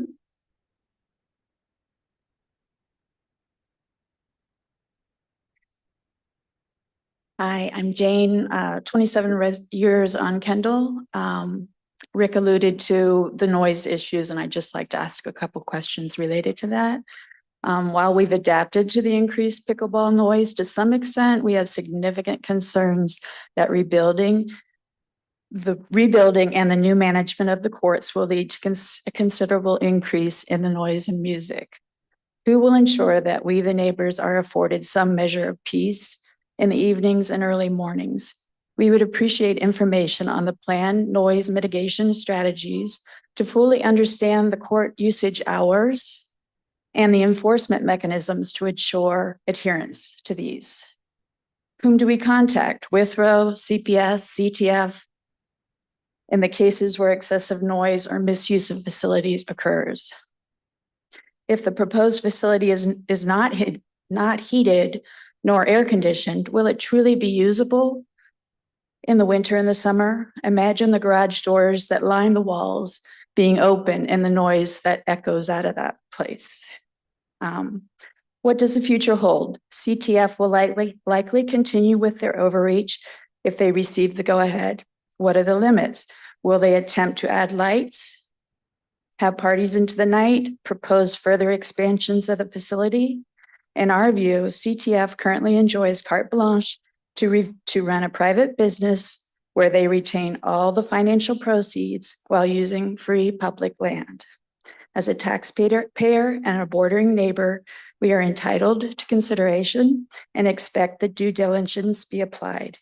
We believe a more comprehensive and transparent business plan should be in place before you move forward. Thanks so much. Thank you. Our next speaker.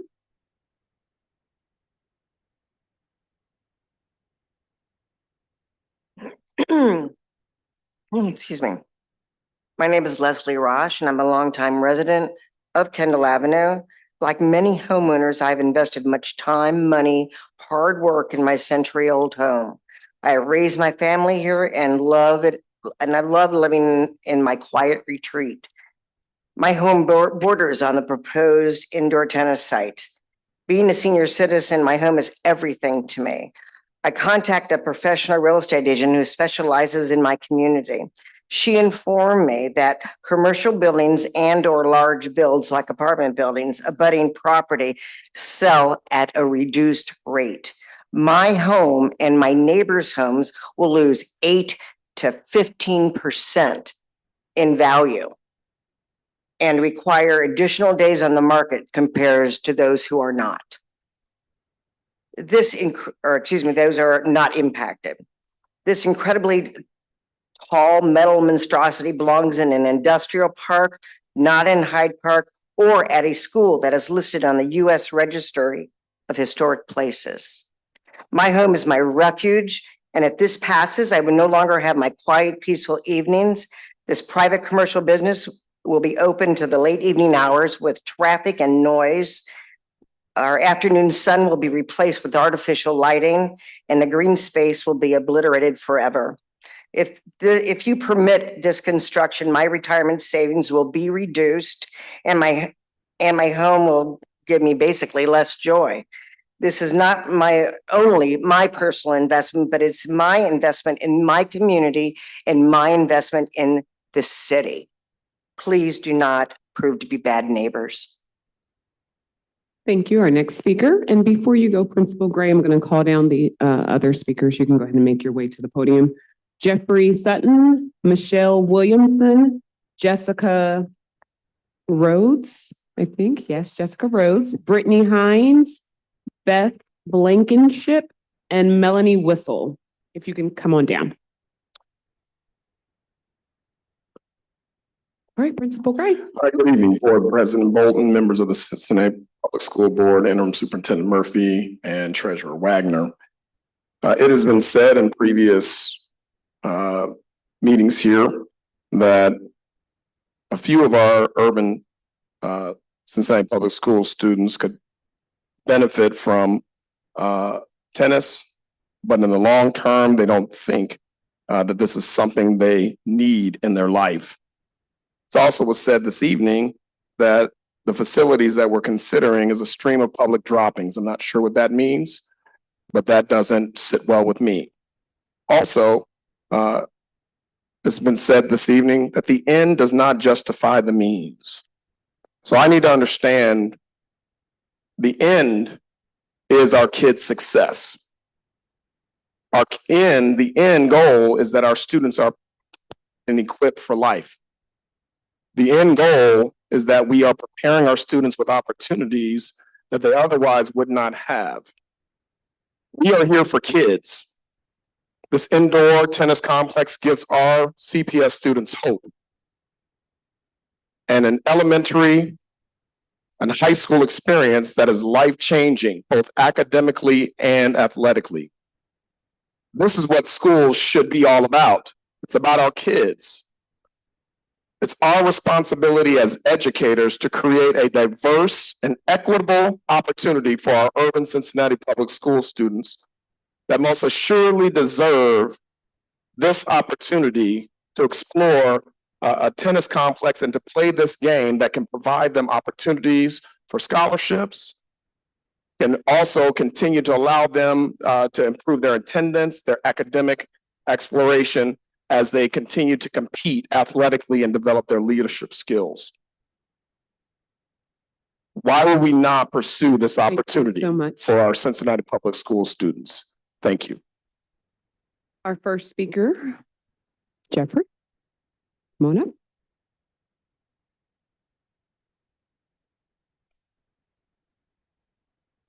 Hello, distinguished board. Just make sure the mic. Yeah. Oh, yep. There you go. Are we okay? Okay. Yes. Anyway, I'll say distinguished board and superintendent again. My name is Jeff Sutton. I've been here before. I'm the president of the Douglas School LSDMC school in Walnut Hills. And the first attempt to do something in Walnut Hills was to close Douglas. We managed to bring in 50 people and everybody said, oh, we weren't thinking about that. Now, the idea is that the current Spencer School will be moved to Riverside. And then, oh yes, we'll be moving 2 programs into the Spencer School. We'll be moving the Promise Center and the and those programs. I'm afraid those are older kids than we have at Douglas, and those are kids who I think would not mix well with our school kids. We have an educational campus now that includes Spencer, Douglas, the Bush Recreation Center, and the Walnut Hills Library. And our kids from Douglas use those places.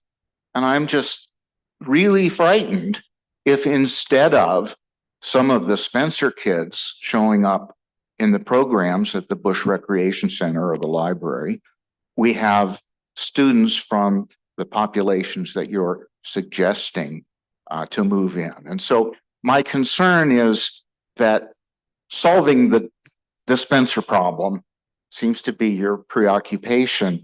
I also wonder. Thank you. Our next speaker is Michelle Williamson.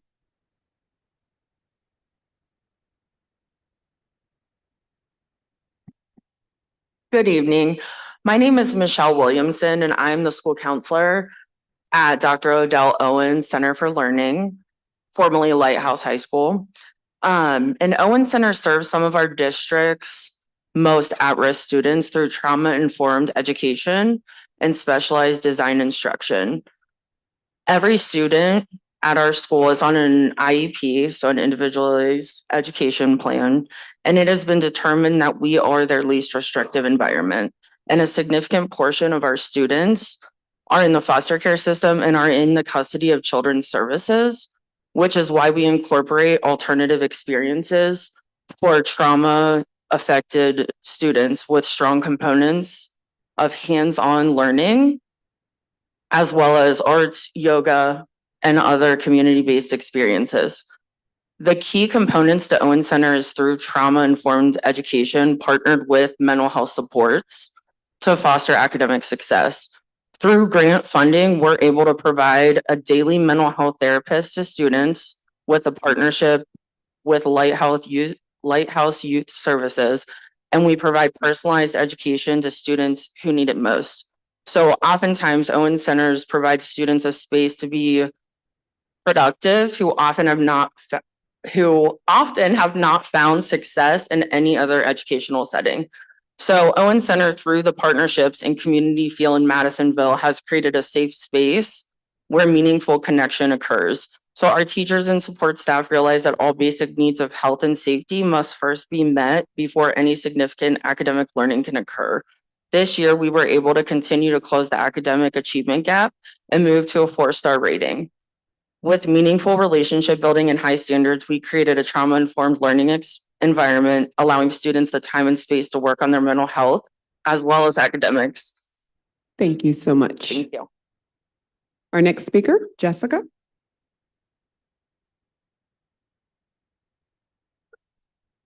Good evening, board. My name is Jessica Rodas. I am an intervention specialist at Riverview East Academy. Despite my youthful appearance, I have been in the district for a long time. I have 20 plus years and the last 8 have been at Riverview. Let me tell you about what I love about my Riverview community. You may not be aware, but we saw that map and we have kids who come from all over the city and they come with their older siblings. And actually not just their older siblings, their cousins, their aunts, their uncles, their whoever. And so when you are transitioning, for example, a 2nd grade class from lunch to their classroom, there are high fives and hugs all along the hallway as we go. Sometimes it's frustrating because we're trying to hurry, but there is a lot of love there.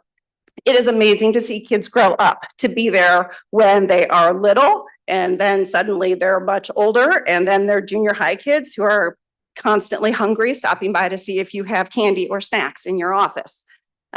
We have families we have long-term relationships with, families who send me pictures. There are kids who aren't even at Riverview anymore and they send me pictures, or they're like, the river's high again. Are we having school today? I'm like, yes, we're having school today. And if you have not been to our graduation parade, you are missing out to see the entire school turn out to wish our seniors well. Riverview is more than just a school, it is a family. We also provide services. You talked earlier about the 4 autism units, and that is one of the ways that we are able to transition students who have the hardest time at school pretty seamlessly from one classroom to another classroom. We have a healthcare clinic that provides shots, checkups, medications to school children while they're at school, because not all of our kids have transportation.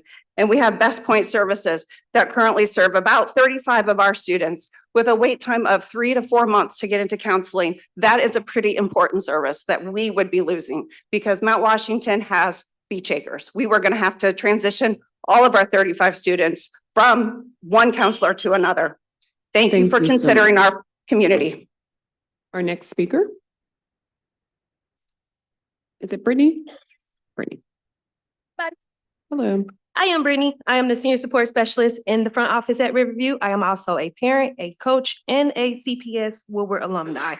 But today I am here speaking on behalf of the parents at Riverview. I would like to say, please take in consideration that Riverview has accommodated many of our families who are in need of a school that will take all of their students. At Riverview, we have high school students who take care of their siblings due to parent work hours.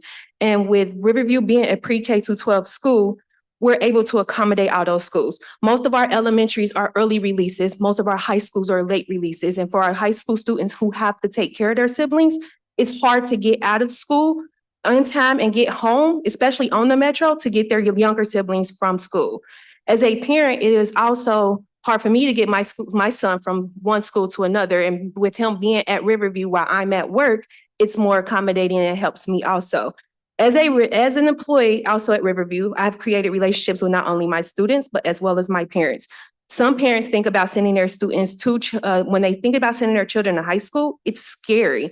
But being at Riverview, because of the preschool to 12th grade building, is able to accommodate their fears to the small ratios. I have students that call me today asking to be transferred from Woodward, which I graduated. At the top of my class, I was able to be there as a student, not as a number. I had a couple of kids call me today from Woodward, that's attending Woodward and Spencer Center, not only Schroeder and Hughes, because they no longer want to be a number, but want to be a student. They need the small settings. And we have parents that need that small school, but also not necessarily small, but a school that accommodates them for every grade. I know along the screens, we got kids scattered everywhere, but we also have foster care. We have our Kisser kids that come in there that can't do the large school settings. Having that small school setting at Riverview accommodates all of our kids without driving them away. We had transportation issues to the point where some of our staff members was walking down to pick up our kids because of the sinkhole. Thank you. Thank you so much. Our next speaker, Beth, followed by Melanie. Hi, everyone. I'm Beth Blankenship, and I'm the speech and language pathologist at Riverview East Academy. I'm deeply concerned about the lack of engagement and abrupt proposal to close Riverview in only 7 weeks. I highly urge this board to allow a year for us to adequately prepare students for this huge transition. We need a clear plan that involves students, parents, teachers, and the community. Riverview is more than just our 92 community kids. We have 6 specialized disability classrooms at Riverview. We have a preschool disability classroom, a strides unit, and 4 autism classrooms. These classrooms are a part of our Riverview community. I'm here to strongly advocate for our most vulnerable learners, the ones who are unable to advocate for themselves and require the most support handling transition and change. I want to talk specifically about the autism classrooms. They're very special places. I know our students exceptionally well. We're able to transition our students from one grade band to the next seamlessly because we're able to do so in the way that the students need, giving them ample time to prepare and adjust for these changes. For example, one student last school year prepared for his transition to the intermediate classroom for over 4 months. He will enter this school year ready to learn because he's been prepared accordingly. Many of our students require this level of support in order to deal with change on a daily basis. I'm highly concerned, and it's honestly appalling that our most vulnerable population of students with disabilities, is being forgotten in this process. Throwing together a transition plan in late June will not work, and it will highly impact these students' well-being. Let's not make our students with disabilities an afterthought. Thank you. Thank you so much. Our next speaker. Do we not have it? And as our next speaker is coming to the podium, can I have Martha D come down, Michaela Lindsay, I think it's Leisha Helton, Lindsay, can't read the last name, Lindsay, but okay. Lindsay, come on down, Jennifer Perkins, Amy T, and then Alexander Y. Good evening. I am a parent of a teen currently attending Riverview East Academy. And he is in one of Can you speak into the mic a little bit? Okay. Yeah, you can bring it down a little bit. Yeah. Okay. So I am a parent of a teen currently attending Riverview East Academy. He is in one of their several autism units. There's more chairs. Sorry to interrupt you. There's more chairs. Go ahead. Okay. To make this situation more interesting, I also have a daughter who will be attending the Spencer Center this upcoming school year. So I am aware of the need for the Spencer Center to have more space. However, I do not think it's fair to start the move for the 2024 to 2025 school year. The school year begins in less than 2 months. This plan maybe makes sense on paper, but we have to keep in mind the people who will be affected by this. The elementary students who will just be learning that they will attend a new school and it wasn't by their choice. The staff who is concerned about their jobs and where they will be in the school year. I also have to wonder if it's realistic to expect the staff at Spencer to relocate everything in such a short period of time. One thing I haven't heard much about this plan is for the students who are in the autism units at Riverview East. This is a group that requires a lot of support and accommodations in order to be successful. And autistics can especially struggle with change. Relocating these students will take time. The right placement needs to be determined for each student, and communication needs to happen between the current teachers and therapists to the new ones. This group is part of a population that is likely to be bullied and face discrimination. We really do not need to add any more stress to their lives. I'm very concerned that these students will be overlooked. Thank you so much. Our next speaker, Martha.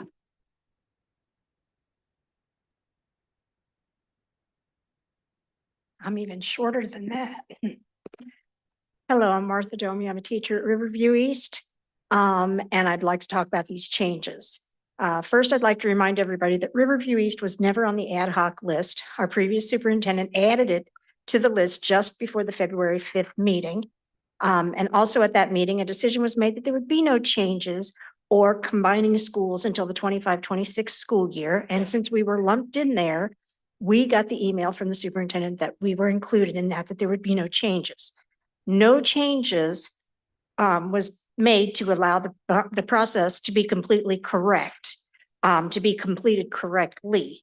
Now you've put us back on the chopping block with only 6 or 7 weeks to make it happen. And oh yeah, again, absolutely no community engagement with our families.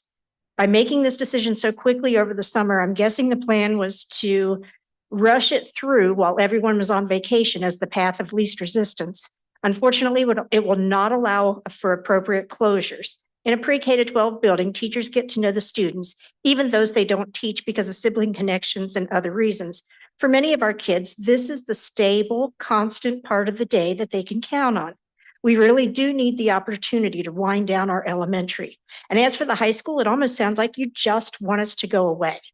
However, we have students who chose Riverview East as their high school of choice, and I think we should honor the contract with these students and allow them to graduate from the school that they have chosen through a phase out rather than a hard close after a year. It's not their fault the neighborhood is falling prey to gentrification. And believe me, our students from this neighborhood know there's a big difference between the houses they live in and the new ones going up around the corner. They're losing their neighborhood, but please don't make them lose their school too. Finally, in the last meeting, our interim superintendent said Riverview administration was on board with this sudden change. I personally was not there, but I can't believe that they would say, sure, go ahead and close our school. Our next speaker, Michaela. Good evening, board members. My name is Michaela Lindsay, and I'm the school social worker at Riverview East Academy. I'm coming to you tonight to speak to the incredible mental health impact that this change will have, especially beginning to phase out this August. This past school year, I met with students on an individual basis 473 times. In these sessions with students ranging from our preschoolers to our seniors, students disclosed a wide range of traumas that they were experiencing, both regarding school and outside of school. Many of these traumas focused on some sort of transition, whether that be a family member abruptly leaving their home, a conflict that led to a relationship ending, the passing of a loved one, or even their current thoughts of wanting to end their own life and transition out of this world. While these situations may be different from student to student, a common theme that I saw was the difficulty our students had with unpredictability and change. Moving our pre-K through 6th grade population to a new school without any allotment of preparation would absolutely add to the adverse childhood experiences that these children are already facing.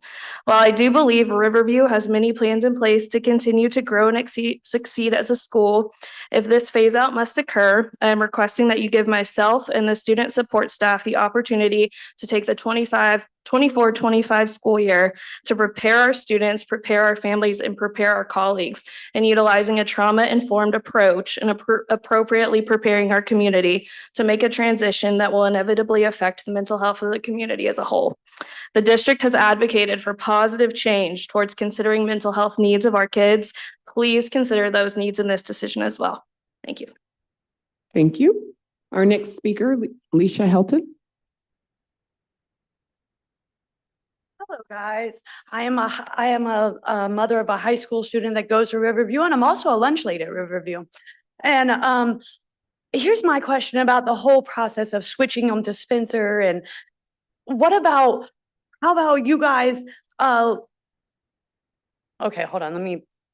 McKinley was supposed to be our neighborhood school. Then you decided to close that down. Then you gave us Riverview, which you put in a flood zone, which is kind of crazy, and said, here, that's our new neighborhood school. Now you're just going to take our neighborhood school away from us. And knowing that most of our neighborhood students are lower and middle class families. It seems like what you're trying to do is take our East End and make it Columbia Tusculum and make it all high class. And that's not cool. To us, it's like you're taking our neighborhood and trying to reform it into something else. So all I'm asking you guys to do is to remember that most of our kids come from lower class families who doesn't have money because most of our kids don't ride the yellow bus. They come walking or their families drop them off before school. And not to mention our school is not equipped to do all high school students because most of our first floor toilets literally sit about an inch off the ground. So you'd have to redo all the toilets. We'd have to have all brand new tables and chairs on the first floor for high school students. I mean, that's a lot of money to be putting into the school when you can just leave it the way it is. So all I'm asking you all to do is just remember that some of our families are low income families and we don't have the means to make sure that our kids get to school. And we've already had problems with buses. Like you guys, like Metro last year didn't want to help ship our kids to our school. So all I'm asking you to do is just remember that. Thank you. Thank you so much. Our next speaker, Lindsay, followed by Jennifer, followed by Amy, and followed by Alexander. I apologize for my beautiful handwriting. Oh, forgot about being neat. My name is Lindsay Johnston. I teach Algebra 1 at Riverview. This is my 4th year with the school. I would say that I am deeply concerned about the proposed changes. We will assure stability under the old administration. So to hear now of the changes, it's got a lot of us, obviously, well, a lot of us are here, kind of scared and frustrated about the future. Growth is important. I understand what you guys are trying to do. I do think there's a better way, but the proposed plan lacks transparency and respect. We weren't consulted and the timing is very disruptive. Many teachers have missed out on other teaching opportunities within the district during the transfer rounds, especially now that the positions are open to everyone. If we were informed sooner, this transition wouldn't be met with such negativity. Riverview East is a pre-K through 12 family for the East End. Uprooting students disrupts a vital community resource. We offer continuity, watching students grow from kindergarten to graduation. There's a better solution that respects our legacy. Instead of a rush change, why don't we work together and involve staff, family, community, listen to everyone, make sure we know what we want to do before we do it. The plan currently is to take 7th through 12th grade all on one floor. We don't have room for 7th and 8th grade on a high school floor. We don't. One idea that we had when we met with the union was moving K through 8 over to Mount Washington, if that's a possibility. Not that I want us to close, I really don't. But it's a possibility to keep us open. Also respect our legacy students. We have students that have been at Riverview since preschool. Phase us out. Give those students who have been here for 10 years already, 11 years, the chance to graduate in the school that they have grown to love instead of just 1 year and proof. Thank you. Thank you so much. Our next speaker. And then our last 2 speakers, you can actually go ahead and move a little closer to the podium. So you're ready to go. Perfect. Hello, my name is Amy. I am the parent of an autistic child at Riverview East that has an amazing autism program in place. I remember back in the 90s as a kid at Linwood Academy going to a meeting at McKinley Elementary School to combine our neighborhood schools as one into where to build it.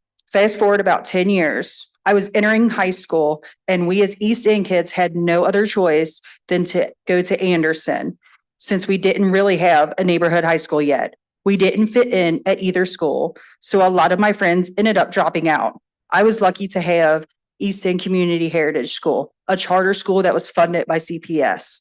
The dropout rate was extremely high. I was 1 in 5 graduates in 2005. The following year, Riverview East opened, and now our neighborhood has a school to go to and graduate to succeed. You closed all of the East End schools, Linwood, McKinley, EECHS, to put all the kids in one school. They would be K through 12 and promised that Riverview East would be around for generations upon generations to have. And now you want to close it off to the neighborhood that it was built for and go back 20 years to where now we don't even have the elementary schools to go to put the kids more prone to drop out because once again, the choices for high school are slim to none. I know as a fact that my autistic son would not be able to fit in nor make it at the other schools. He thrives at Riverview East, and because his teachers are amazing with him and their bond is so strong, do not take the only school he's ever known away from him and to make him try to adapt all over again. That could take years and he would fall behind. We need Riverview East to stay open for our kids, succeed, and be able to have a chance to graduate. My nephew was able to go K through 12 at Riverview. Please let my son and all the other kids do the same. Thank you. Thank you so much. Our next speaker.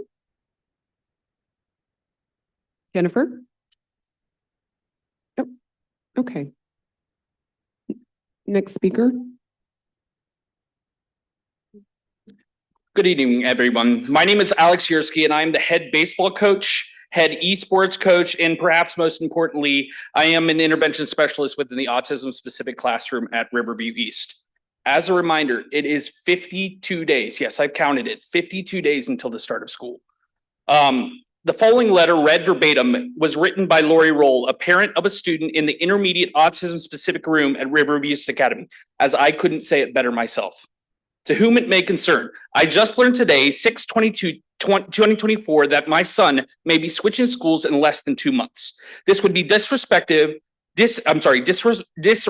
unwelcome news for any parent, but as a parent of an autistic child currently attending Riverview East Academy's autism unit, it's catastrophic. If you haven't spent time with my son or other children with autism at a similar level of functioning, you may think that this sounds dramatic, even hyperbolic. In truth, it's a terrifying predicament. My son, like many autistic children, experiences profound anxiety as a result of even the most minor of changes to his routine. He has made home at Riverview East, and we have been incredibly fortunate that the program has been so wonderful. He has developed skills beyond what we could have hoped for just a few years ago. This is a result of the amazing staff, particularly Serena Klein, his teacher, and the tools at their disposal. He is one of only 5 to 6 students to a classroom, which enables his teacher and assistants to dedicate a great deal of individualized attention, which he requires. Toilet training is a continual challenge, and the private bathroom located within the classroom is not only convenient, but allows him some dignity, which when he is overwhelmed and suffering from anxiety, which unfortunately is a common occurrence, he is able to make use of a calming station in the classroom as well as the sensory pod. If he attempts to elope, another ongoing issue, he is likely only to make it as far as the classroom next door, also an autism classroom. I know from thank you. Thank you so much. Our final group of speakers, Bob, Kevin, Rose, Alyssa. Is it Elisa or Alyssa? Alyssa or Elisa? Which one is it again? Alyssa, thank you. Yes. Rose, and then the last, Julie. Sorry about that, Alyssa.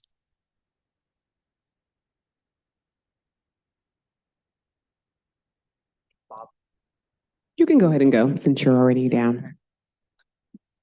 Good evening. I'm Kevin Shaw, and I'm the school psychologist at the Owen Center who's been part of the program since it transitioned to Cincinnati Public Schools.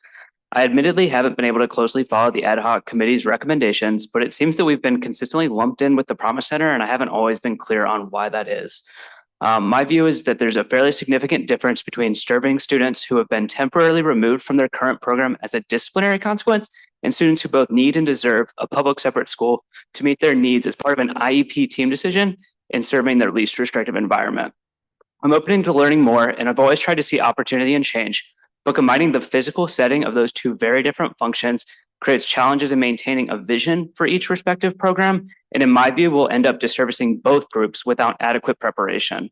So maybe our students at Owens aren't always proud to be attending there as I am to work with them, but building relationships and a sense of pride and identity as they build their coping skills is the only way we'll make progress with them. I believe that we've been trending in the right direction of building that internal and external community with partnerships and opportunities to support our kids. We've always been working with limited resources, and our work never quite feels like enough. This is a group of students who deserve and need clear expectations and communication, and a last-minute change would not be that.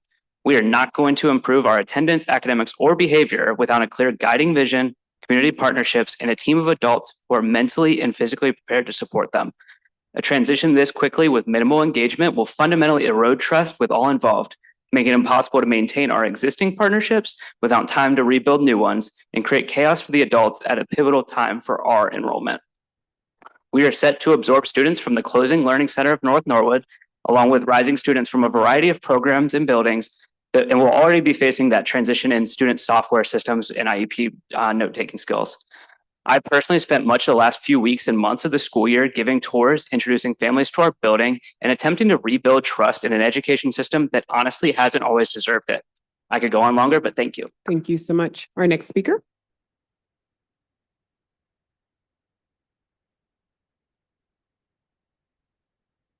I don't think I even come with 2 minutes worth of talk, but my name is Rosemary Tangs. I'm a social worker, nurse, and I'm the LSDMC chair for the new Owen Center. I guess I have to speak to what I've seen when the Lighthouse Community School was there. I was the nurse. I did the eye exams. I did whatever they needed me to do because I also worked at Lighthouse. I've seen an increase in involvement in youth at the school because actually I live right next door. We have been pulling into the school community resources, like from MEEK. I also serve with the Madisonville Community Council, the interaction with the students around critical thinking as they do gardening and do things like that, things that they wouldn't have got at other schools. If they're removed to another school, they will lose that. I'm sure they will.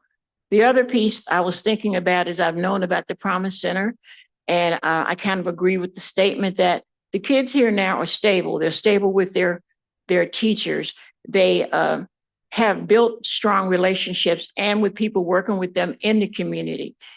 To have students come in or to have them join with students who are there for ongoing behavior issues, who are not stable, who are coming and going often, that it would be a major distraction. And maybe with some of our kids, it might be more trauma. I really feel that the stability of the school is very important. As we are growing, we are getting more people interested in the services and the kids at our school. Even though most of our kids don't live in our area, we have a church, St. Anthony's Church is supportive of this school. They're involved in things that's going on. The school is I made it. Thank you so much. Our next speaker.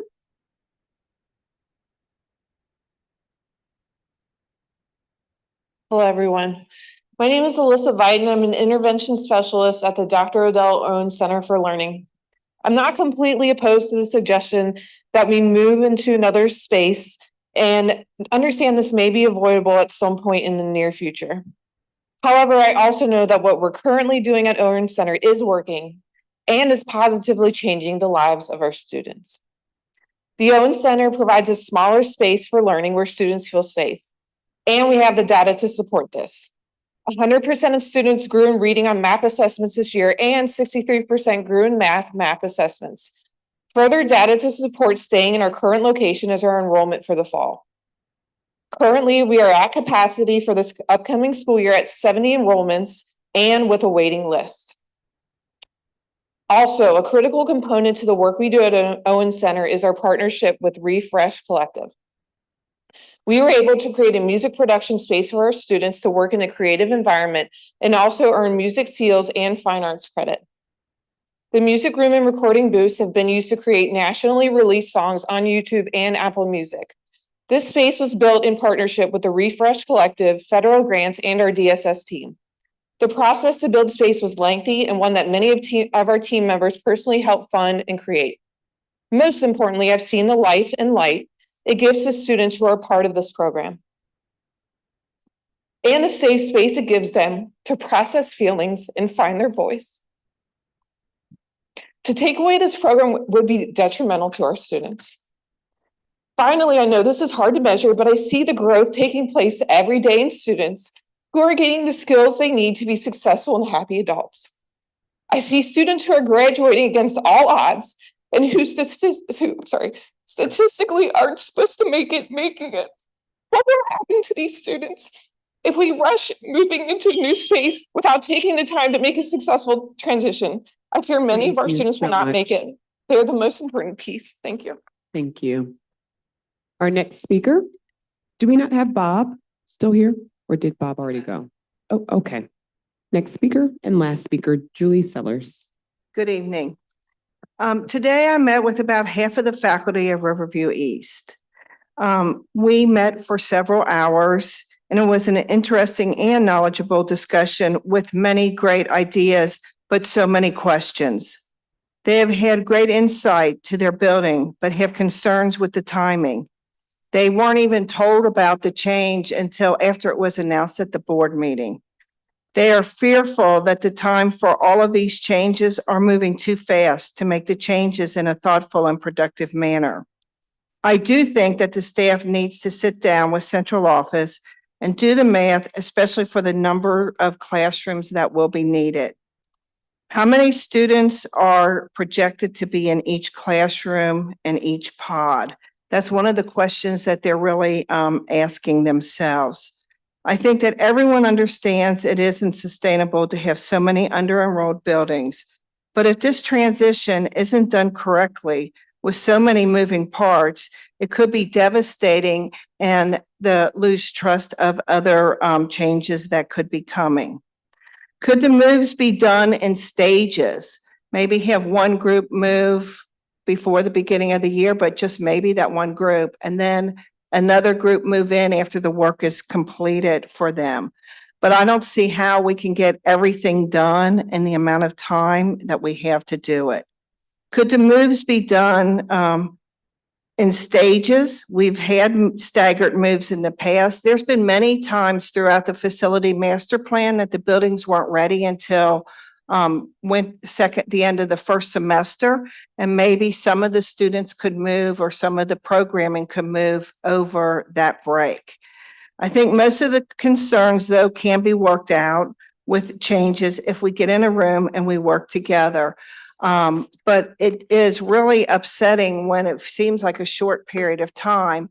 I know I've been involved with many, many moves in my 35 years going through the facility master plan, just like many of the teachers. But this is a lot to put on to the superintendent and the leadership team to do everything at once. But I do think that there are some great ideas if we all talk together. And I think we're going to meet on Friday with the staff. So many of the questions and concerns will be able to be worked out at that time. It's just a shame that the communication was broken down with the superintendent or with the principal being out of the country. So thank you. Thank you so much. We are done with our hearing of the public, and thank you to all of our speakers that came this evening. Thank you. Thank you, Madam Vice President. As we move on to our presentations, we have a number of some of them that look short and others that may or may not. Madam Superintendent? So I believe Rob has a presentation. Yes.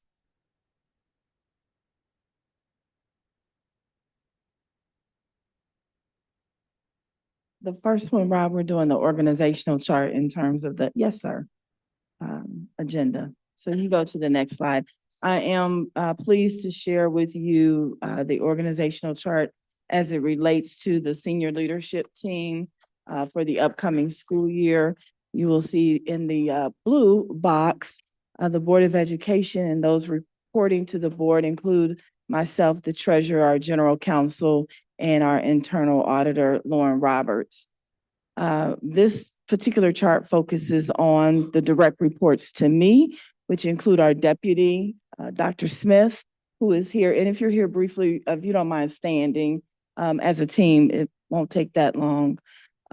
We also have an interim assistant superintendent for elementary schools, Deb Klein, an interim assistant superintendent for high school, Amy Randolph.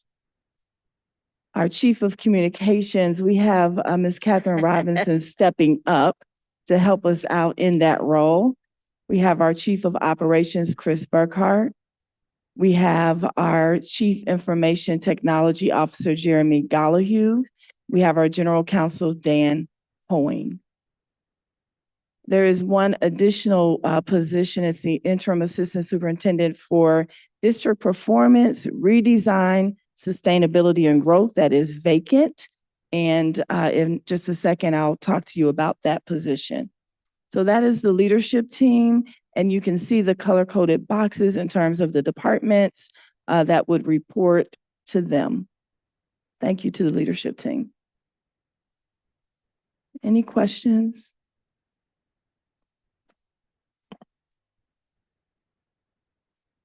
It is part of policy, our policy, all school board policies, to have an organizational chart. It doesn't mean that we get to approve or disapprove, but I appreciate the superintendent being transparent about her organizational chart as we transition into her administration with the deputy superintendent, and appreciate those people that have, as you say, stepped up in a number of interim positions for this coming school year. Appreciate it greatly. Member Matt.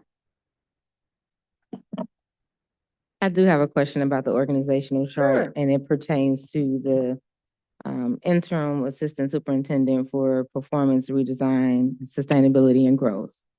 So we've heard a lot of discussion, or there's been presentations around the sustainability and growth aspect. And so maybe my question will really come after you describe what this position entails, because I noticed that there's a vacancy, but my question is, how are we having so much conversation, I guess, about changes in sustainability and redesigning of the district with several of our schools when that position is currently vacant right now? But again, I'm looking forward to hearing about the description of the position, and then maybe you can provide a little bit more insight around that. Yes, ma'am. I am happy to share, though, that this is a team that will be working collaboratively, and they all report directly to me. So at the end of the day, I'm responsible to you as a board and to this district. And so even though the person is not in place, we're still moving forward with the work and planning what we see is best for our school district. We do have the job description that we'll share as well. Any other questions that take care of? Yeah, I'm just looking forward, when she goes into that, I'll probably I ask appreciate additional that. questions. Good question, good insight. Next presentation then? Yeah, so thank you, Rob. Rob, can you click on this job description? So this is very exciting for me, the interim assistant superintendent of district performance, redesign, sustainability, and growth.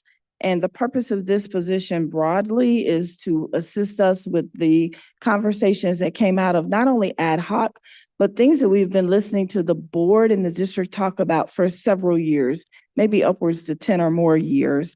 And so the beginning of this job description just gives a background on Cincinnati Public Schools. And if you scroll down to the bold, this piece talks specifically about this role. This person we're seeking will be a visionary leader who is strategic and demonstrates a result orientation. This person supports the advancement of the school district from a whole child lens, is creative, organized, demonstrates strength in problem solving, logistics, and has fresh ideas. Some of the pieces this person will be assisting us with is including the redrawing of district boundaries, looking at our feeder patterns, our programming rules, and the start of our middle school programming. You'll see a bulleted list of their essential job responsibilities and duties that span across many departments in our school district. And then the last piece is a bulleted list of the particular skills and knowledge and abilities we're looking forward to finding in someone who can fulfill this role. This position is looking for someone, if you continue, Rob, with a valid Ohio superintendent's license with a minimum of 5 years as a building principal, someone who has a master's degree from an accredited university in the field of education. We did post this position today. The plan is for it to be open for 5 days, and we're looking to start our interview process next week. Thank you, Superintendent. Are there any questions about the job description? Member Matt? No, I'll wait. Anybody else?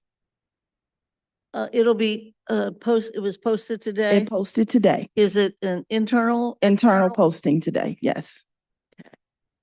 I do have a question. All right. So it's an internal posting. Would this, and it's only for our internal? At this time, employees? yes. Okay. Only When for- will it be made available to the larger community? The goal and the hope is that we will find someone internally. And so again, it'll post for the 5 days this week. We will see what results we receive by Friday, the close of business. And it is my goal that we'll find quality candidates during that time and begin an interview process Monday, Tuesday next week. Okay. Is there a specific reason as to why we're only focusing on an internal? Generally candidate? speaking, we try to start internally, generally speaking. It's not gospel, but I felt that it would be best to follow what we traditionally do. Okay, thank you. Yes, ma'am. If I could, I'd add just to that point that you've made, which I think is important because we want to get the very best people that we can get for each position, for sure. But yeah, it has been tradition to start internally. I would also say that an awful lot of, as was referenced just a few minutes ago, an awful lot of these people that are doing all this hard work right now are doing so really with only the promise of a year. And we were, I think, fortunate to finally decide that it would be at least for a year.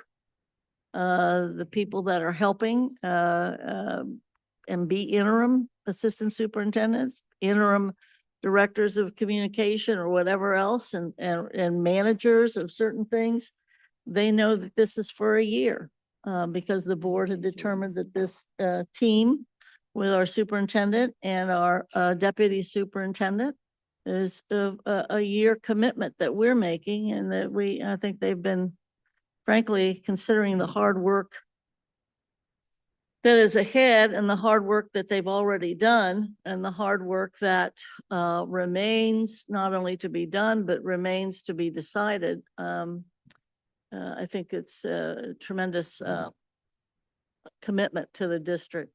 And I don't know necessarily that somebody would be willing to make that commitment. Usually these kinds of contracts are for 2 years or 3 years when they're that level of professional. So I think that would be another reason to consider the internal piece, but it has been more tradition than not. So appreciate the superintendent sharing this with us, and appreciate Member Mapp's very valid questions and inquiry. Any other questions on this portion? The next one? Oh, you have some Madam more comments? President, Go ahead. board, charge it to my head. There is a very long-term employee, I think I failed to mention during the org chart presentation, who has agreed to step up in the realm of our human resources department. And that is Ms. Julia Indalacio. Deeply appreciative. I'm sorry, I didn't say your name. Thank you. You can make occasional mistakes. She's But do be careful because. Not on the HR, yes. So be careful. Yes. She lives in the center of the universe. All right, next presentation. Yes, I was asked to share about our theme for the year, and I just I'm really excited to share with you, and as many of the board members already know, I started my educational journey in Cincinnati Public Schools at Swifton Primary School in Bond Hill. I also attended Bond Hill Academy grades 5 and 6. I remember every single one of my teachers. I remember every single principal, and I remember the good experiences that I had growing up in Cincinnati Public Schools.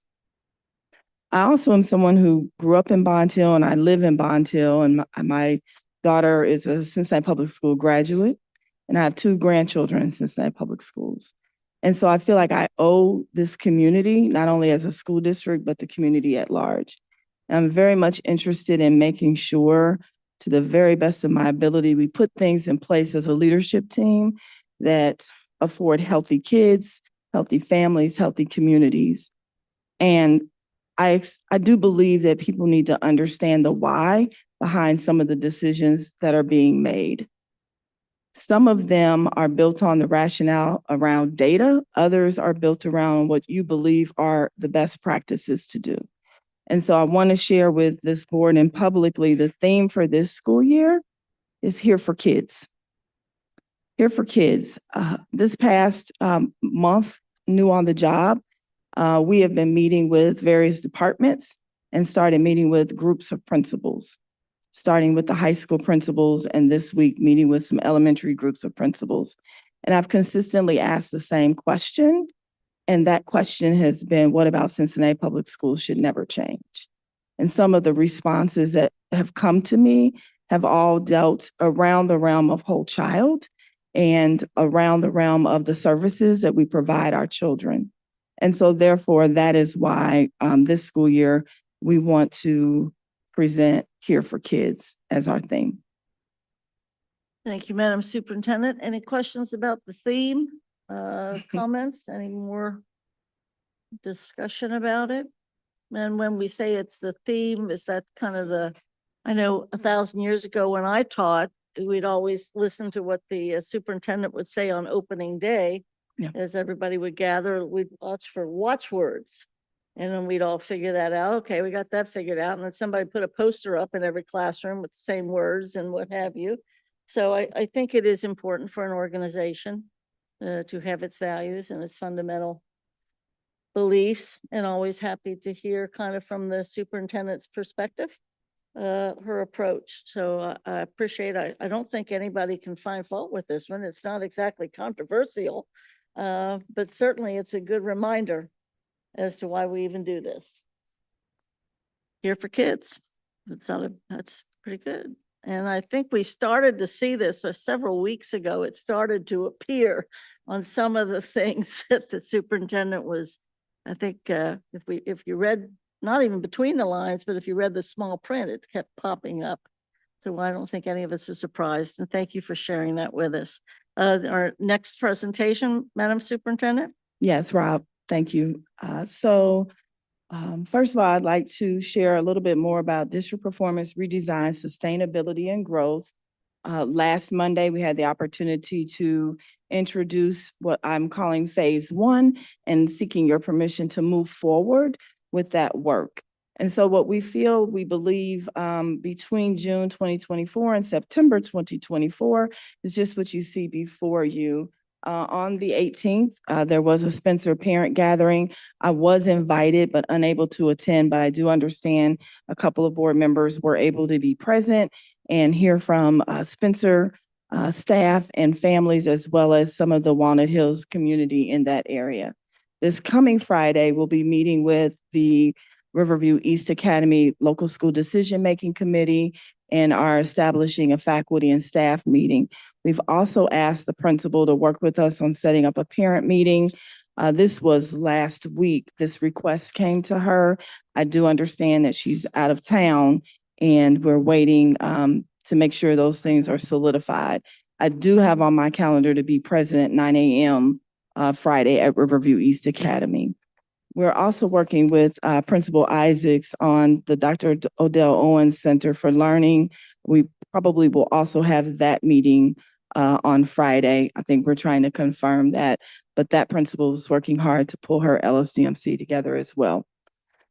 We previously mentioned the opportunity to partner with Cohere to help with some kickoff conversations and some stakeholder focus groups to help us synthesize and analyze the work that they are willing to do with us. So I'm working with the treasurer on the dollars to be able to move forward in that area.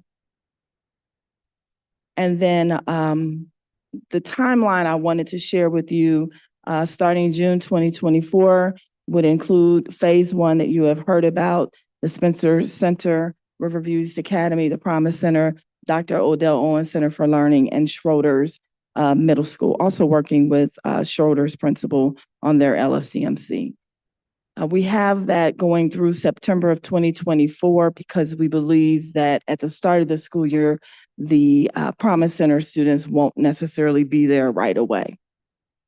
On the next slide, you see a phase 2 timeline where continued town halls, focus group, caregiver surveys, and the board's deliberation about the next pieces we're hoping will take place between September and December 2024. And the next pieces include, on the following slide, an implementation phase as well as a planning phase. So an implementation of everything that we have previously discussed, as well as looking at the Zoo Academy being a program, a career and technical education program that we believe can open for a citywide opportunity for our young people beginning this school year. We are in conversation with Dr. Williams as well as the faculty and staff at the Zoo Academy. For planning, we are recommending and hoping for your support at looking at what you have described as having programs that are on the east side also be mirrored to the west side, and looking at those corridor spaces, including a central corridor. So what would be needed on the west side would be an early college program, an international baccalaureate program on the east side, digging into the public safety academy. I was able to be at the table when we started the firefighter work, EMT, at Western Hills University High School, and I'm very excited to work more with the city about the security 911 and perhaps ultimately a police academy. The board charged me in May, actually, with looking at our MLL, ELL, ESOL population, and we're looking at creating a resource center, perhaps at LEAP, which is why it's in parentheses, in order to be able to work with families to help meet their needs as they are transitioning into our district from various countries. A CTE center, that would be a centralized center. We'll speak more about that. This board has talked about a Montessori middle school at the Hughes Annex, looking at feeder patterns for design and creating a system for healthy enrollment.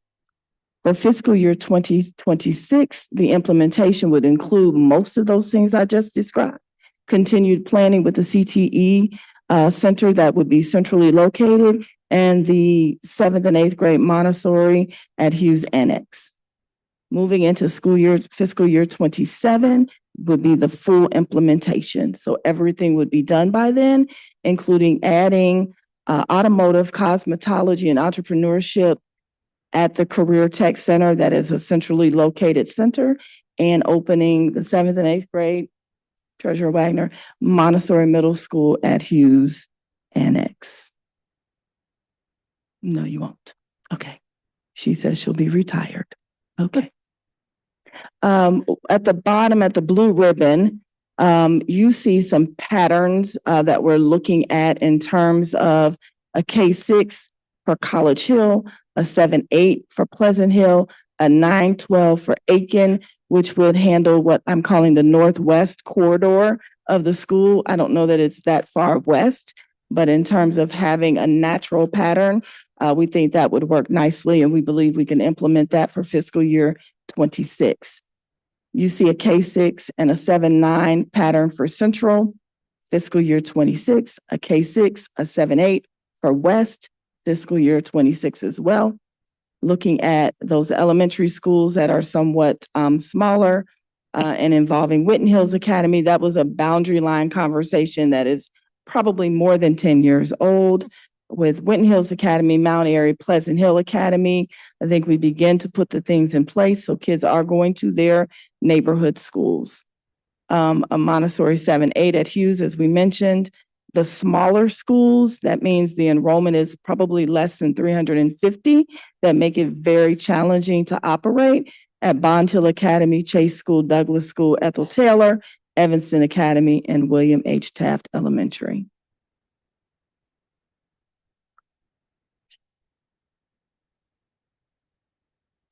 That concludes the presentation on the timeline. Thank you. Questions on behalf of board members to the superintendent on the timeline? Mr. Craig. So, again, thank you for putting together this timeline. I think since I've been on the board, the thing I've always asked people to do is to bring me information about why we're making these decisions. Because I think too often people bring a decision to us and then ask us to make a decision on the fly.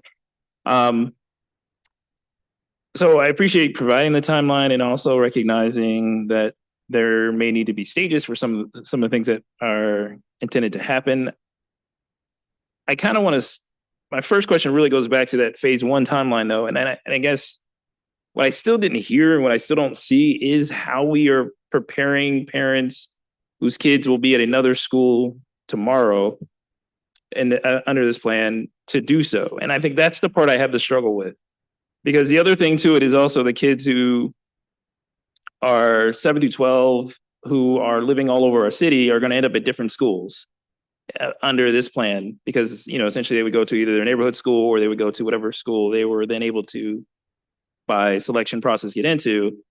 And I think that's one of the struggles that's always existed with Riverview, to be quite honest, is that the community for which it feeds that school are so diverse. It is so much across the city that if you were to move folks back, again, like we looked at the map and it said, we got kids in Covedale, Bridgetown, their local schools for high schools already overflooded, right? And then that's something they have to think about and figure out. And so I think for me, what I was kind of hoping and what I was kind of expressing at our last meeting was the idea of how are we having a conversation with folks to truly prepare them to where their new school is. While we know that they're away, we know that they're doing other things during the summer, we know that they're doing so much else that they would have already expected and planned for their child to be at Riverview. Kind of what is the conversation we're going to have with those folks who it's not an option. Under the phase 1 plan, they just would be not there. And then I guess the second question is for those students who are under the phase 1 plan only getting another year. Again, that conversation point of how do you make these decisions if you're a 10th grader or an 11th grader who next year you're going to be told you have to go somewhere else. What's that conversation point looking like? And we haven't really had it yet. And so it just doesn't seem like a lot of time to have it. Understood. The proposal for next year in terms of a move is only K-6 to Mount Washington. However, if there is another school that they're interested in, if it's their neighborhood school, that's automatic. If there's another school, I'm very much willing to help facilitate that if there is space available. In terms of speaking with them, this is what I was referring to when we talked with the principals about setting up LSDMC parent meetings, staff meetings. The Riverview East kind of got drawn out a little bit because the principal is not available. It is. And please remember, last week's conversation was an attempt for me to come to my bosses first to seek permission to move forward. And I would be concerned if I had done the opposite, that you wouldn't be too pleased with that. So this is an attempt to get you to say, yes, move forward with your plans. I guess, and again, I guess my difficulty in understanding though is that we're making a decision that, again, one of the speakers said today, it's 52 days from the start of the school year. I don't know we've ever, like my recollection, I don't remember us ever doing such a transition of moving schools on this level with 52 days. And so like one of my struggles in understanding is that if I was a parent and getting ready to take my kid. They got summer camp. They're doing all this other stuff going on this year. And I get home and I get a notice from the school, which won't be going out for, at least some period of time, even if we approve this. I now have 30, 40 days to make a decision as to kind of what that process looks like, 50 days to make that decision. And I guess that's what I'm struggling with is how do we make those resources realistically able to be done? Because I think I agree that there's some things that need to happen and they need to be phased in. My difficulty in understanding is the process that we're phasing those things in through. Yeah, Board Member Craig, my team and I feel we know we can do this. I just need your support I understand to it. go do the work. I understand it, but again, for me to give support, and I did this with COVID, when we had our COVID numbers come in, and when the first meeting we had about that, I said to the team that day, I'm perfectly willing to vote to make a decision about something that's a really hard vote that would make folks yell and scream at me. You got to give me something to be able to hold my hand on that with. And I think for right now, I just haven't seen a plan to, one, address the K through 6 parent conversations, but then also the 7 through 12 transition. Because as we talked about last time, a phase out of those students, allowing them to finish their education at the school that they started at, makes a whole lot more sense to me than telling a student who's an 11th grader or who's a 10th grader, you got one more year at Riverview and then you're out for your next year. Or telling an 11th grader, you've done K through 11th at Riverview, and now you have to go 12th grade somewhere else that you've never been to, that you've never interacted with. So, I mean, again, for me, it's about creating the transition plan and having an explanation of it, not so much that it can't be done, but like, if you're wanting me to support it, I got to know how it's being done. And that's just, I'm still not seeing that in what's been provided, for at least for that aspect of it. The things down the line, I think there are, again, a lot of great conversations that can be had. I know we've talked about it before about some of the other schools where we have seen a declining population, where just the reality, that's a conversation we'd love to have with the city about making sure that we're providing housing that's affordable for families to move into neighborhoods again, because the truth is, the reason why schools like Bond Hill, schools in Avondale, the school even in Riverview don't have students is because the city made decisions about how to allow folks to invest in properties that didn't make them affordable. And that's just a reality. But we're here, we're at that point. And so for me, I would need more information as around that transition process to feel comfortable supporting something. Again, I know the team will work hard to make sure that they look out for everybody. I think everybody in the district works hard to make sure they look out for every one of our students. But for me to feel comfortable with it, it would need to be a little bit more fleshed out. Madam Vice President? Yes, I just have a couple of comments. Thank you so much for bringing all of this to us as a follow-up, not the first time, but as a follow-up. I do have some questions in terms of the communication plan. I know for me, I'm really big on transparency. So as Board Member Craig is bringing up the plan, I guess my question would be, would parents, especially for that K through 6, because that's the grade span that you're saying that would be the move, correct? On your timeline, do you have a specific month and day that you're saying, well, we're going to send out robocalls to these parents, we're going to send out letters to these parents, we're going to have this big town hall. I saw the town hall in the focus groups, but I mean in terms of actually sending the information out to those parents who aren't able to log in to see the meeting, to hear about this information. What is being sent out or given out to them to say, hey, here's a heads up, this is what we're thinking, we're not completely sure. Can you give us some feedback? So I'm curious too, in terms of seeing that on the timeline and having a specific date and then coming back to us with that information. What were you able to get from those particular parents or the survey results? Yes, ma'am. So the Spencer principal and LSCMC chair did do a survey last week. I believe I forwarded it to you and the president, but I'm happy to forward it to everyone. Mm-hmm.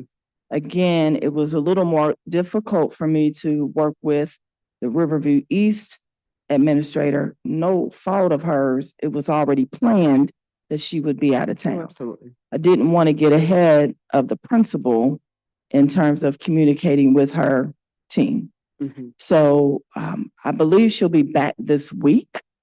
We will pick that back up again. Okay. And I believe in multiple modes of communication. Yes. And I don't want people to be frustrated because the first time they heard it was here. But my only rationale and explanation for that is because my belief is that it should come here to the board first.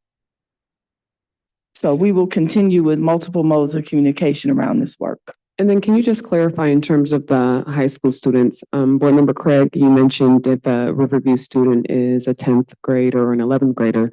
I'm a little confused because wouldn't they still continue at Riverview? That's correct. So they wouldn't necessarily. So they would continue for 1 year at Riverview. For the So fiscal if year the person, 25. if the student is a 10th grader, then they would stay there their 11th grade year That's versus, correct. okay, I get it now. Thank you.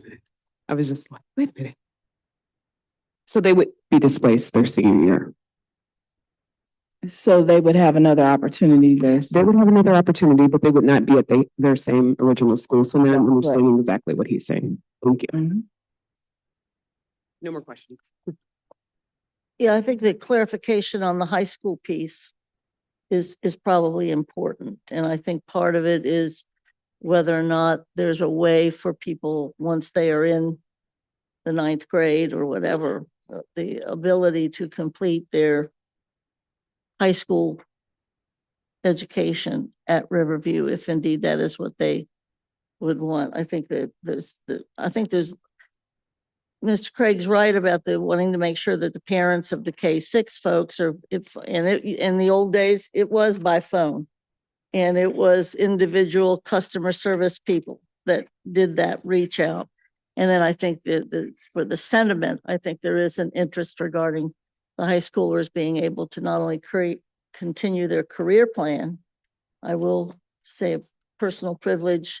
When I had my rather bad stroke 2 years ago, when I was in the emergency room, it was a Riverview East student that was shadowing the doctors and in that room. I have great affection for Riverview. I attended so many class days and saw that march any number of times, in part just because it was so special. And I have great sense of loss about it, and the superintendent knows this, about losing a K-12 on the west side. That's hard for me to swallow, but we are doing things we can no longer sustain. And because we're going to spend every year after year making cuts we don't want to make. So I think if addressing the high school piece and the parent piece, I think those are incredibly valid.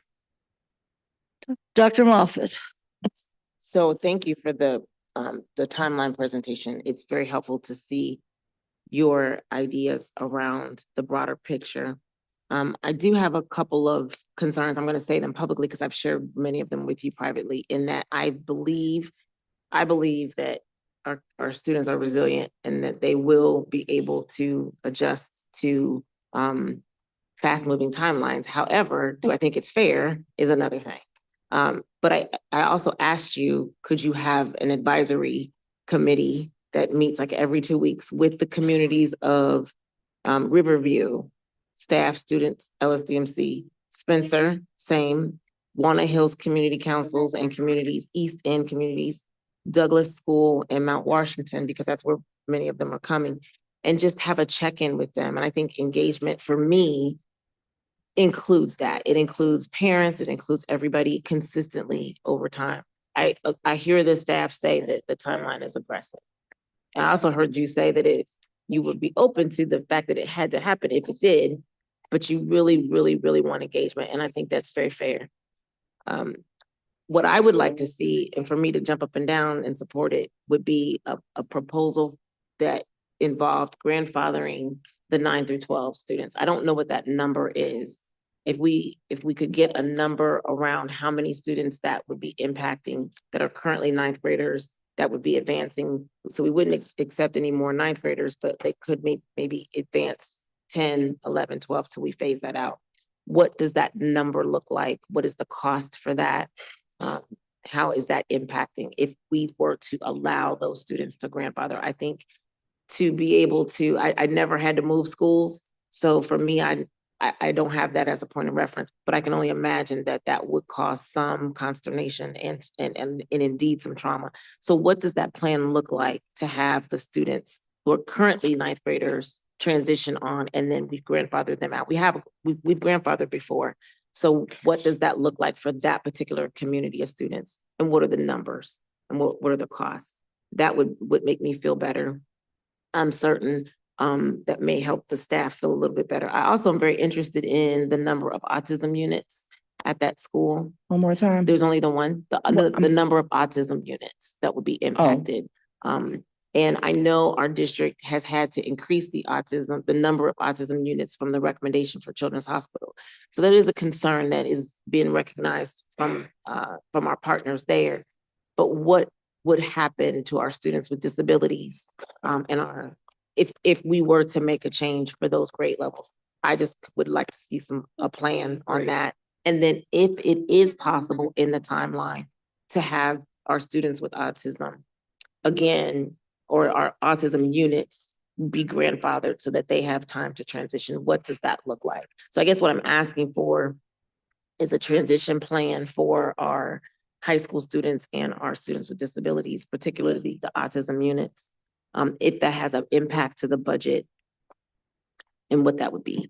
Can you tell me, I also think with regard to some of the other schools that were on there, because we're talking about Riverview and Spencer, but there needs to be serious education to the community around what the Promise Center does and what Lighthouse does, because there was some misinformation presented today by our community members. So I think that they need to be educated on what those particular programs do, what legal requirements we are bound by the state regarding Lighthouse. What is the current capacity? I know last year, I think they had 43 students for a building that cost us roughly $2 million to operate or around there. So I'm interested in the numbers around the capacity. I think we got someone to say that there was a projection of 70 students. I think the building, I don't know what's the building capacity, Jeremy, do you know, for Lighthouse? 225, 240. I believe it's like 240. Okay, so we are currently housing or educating less than 50 students for a building capacity of 250, and we're projected to educate 70 students for a capacity of 250. And the cost for Lighthouse, at the time that I remembered, it was in the millions. Like I think it was like a little over 2 million. So I just think, for me, all of these decisions, I don't like having to make these decisions. I don't like our kids having to move, but I also was faced within a week of having to cut more money than we anticipated. So I don't want anyone to think that these are easy decisions. These are very tough decisions, but for me, it's financial and it's also the educational impact. So I'd like to see the timeline about that. If we could form the advisory board with all of those communities at the same time, I'm not interested in having multiple meetings, but I am interested in them having access to information timely. And I'm happy to sit on those and help as well. I think those are all my, and then just the enrollment numbers of Lighthouse and the Education for Promise Center as well. Thank you. Thank you, Dr. Moffitt. Member Mapp, do you have a question or comment? Yes, thank you, President. Clarification? I probably have a number of things, but I first want to say thank you to the Riverview East community for coming today to just express your experience. And so it is really helpful to us to be more informed. And so what you all shared has been very enlightening. And I was able to learn a lot about the students that you serve in your community. And so I appreciate that. I also appreciate being invited to Spencer's PTSO meeting, where I also heard a lot of feedback from their community as well. And so some of the overarching things that I am hearing from both communities, and that's not even including Schroeder, the Promise Center, or the OS Center for Learning. And I appreciate the members of the community that came today to speak on their behalf too. But some of the overarching things that I'm hearing is the timing. I'm hearing concerns in terms of why now. I'm hearing concerns about how this will impact our students, how it will impact our families, how it will impact our overall community. I'm hearing concerns about transportation. I'm hearing concerns about the services that will be provided. And also from what I heard from the Spencer community is that, yes, there are some individuals and some community members that are in support of that move. However, they're also asking those same pertinent questions. And so to Board Member Craig's point, it is very difficult to support anything that is presented today because it just does not, in my opinion, it does not give enough specific feedback or clarity as to what that plan will look like. And I love that you presented your presentation about the whole child and Here for Kids, and that your focus is on the whole child and best practices. And so when we're talking about the whole child, we cannot afford to make radical, swift decisions because that negatively impacts their experience. I talk about how it continues to perpetuate trauma. And so I'm just trying to understand, and I think the community is trying to understand just maybe the rationale behind this proposal. Why now? Why so soon? Why haven't we had the opportunity to engage both at the same time? I know you spoke about that the principal for Riverview East is out of town. But I guess my question is the time that this was presented to Spencer, or before presenting it to anyone, maybe presenting the conversation to the board to say, this is something that we're looking to do. And then maybe going back to those communities to say whether this is something that could be supported or not. So I guess I'm just having a hard time understanding the rationale behind it. And then also to Board Member or President Bolton's feedback about the interim assistant superintendent position for the performance redesign, sustainability and growth. If we are tasked with only having maybe this organizational chart for a year, my question and my concern is, why are we making very swift permanent decisions right now?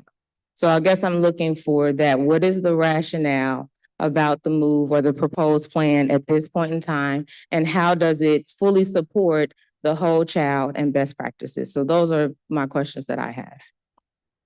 For me, these are not things that are new. These are things that have been on the table for a long time. The need, the what or how is what I've brought to the table the past 2 weeks. But the needs of the schools and of the communities that I'm raising now are not new and didn't come from me. They came from the board over time, quite frankly. So I recognize that the recommendation has come from the board and that there was a resolution that was passed. However, again, if we're talking about best practices, why would we recommend at this point in time such a very swift, immediate plan to uproot students, to uproot families? While again, I recognize that this may have been the recommendation or this may be the need, and it's at your discretion in terms of how that is implemented. But again, if we're talking about best practices, where we have not engaged families, we have not engaged communities, we have not engaged, the teachers and the staff, I just have a very difficult time in understanding why this need is so pertinent right now at this moment. There's a lot of needs. And on day one for the deputy and I, our first meeting was about $26 million. And we're charged with figuring out how to close that gap. We got in this space over time, but in less than a week, we were able to reduce it to a week and a half. I thought it was going to be 5.5 at 6.2, which is a lot of work. But in order to even get to the 6.2, some other things have to be done. Today, you said to us, revisit some things that we previously said no to, one being transportation. You look at that heat map. although I can't tell you the amount today, there's no question this will make an adjustment to that heat map. I have heard for years as an employee of this district and a parent myself in this district, we can't afford small schools. I know what it's like to try to run a small school. I know what it's like to try to run a larger school. I know what it's like to run a school with no assistant principal, to run a school with one secretary, to run a school with no security assistants.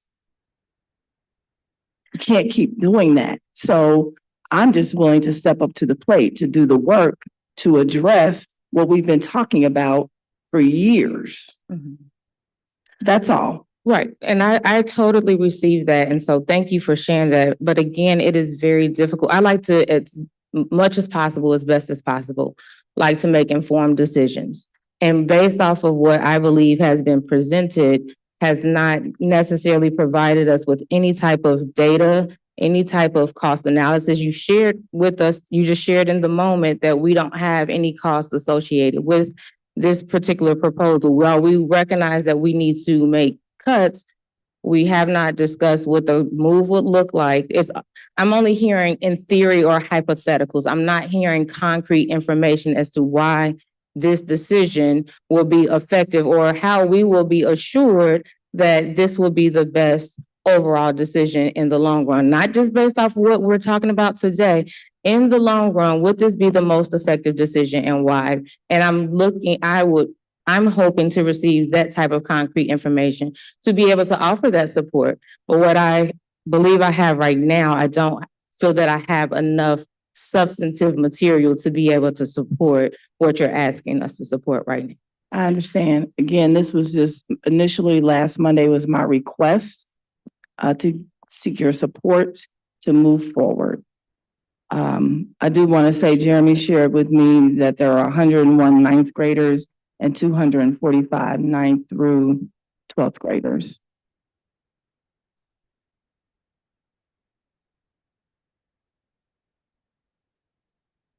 I hope so. And thank you, Amy Randolph, 4 autism units.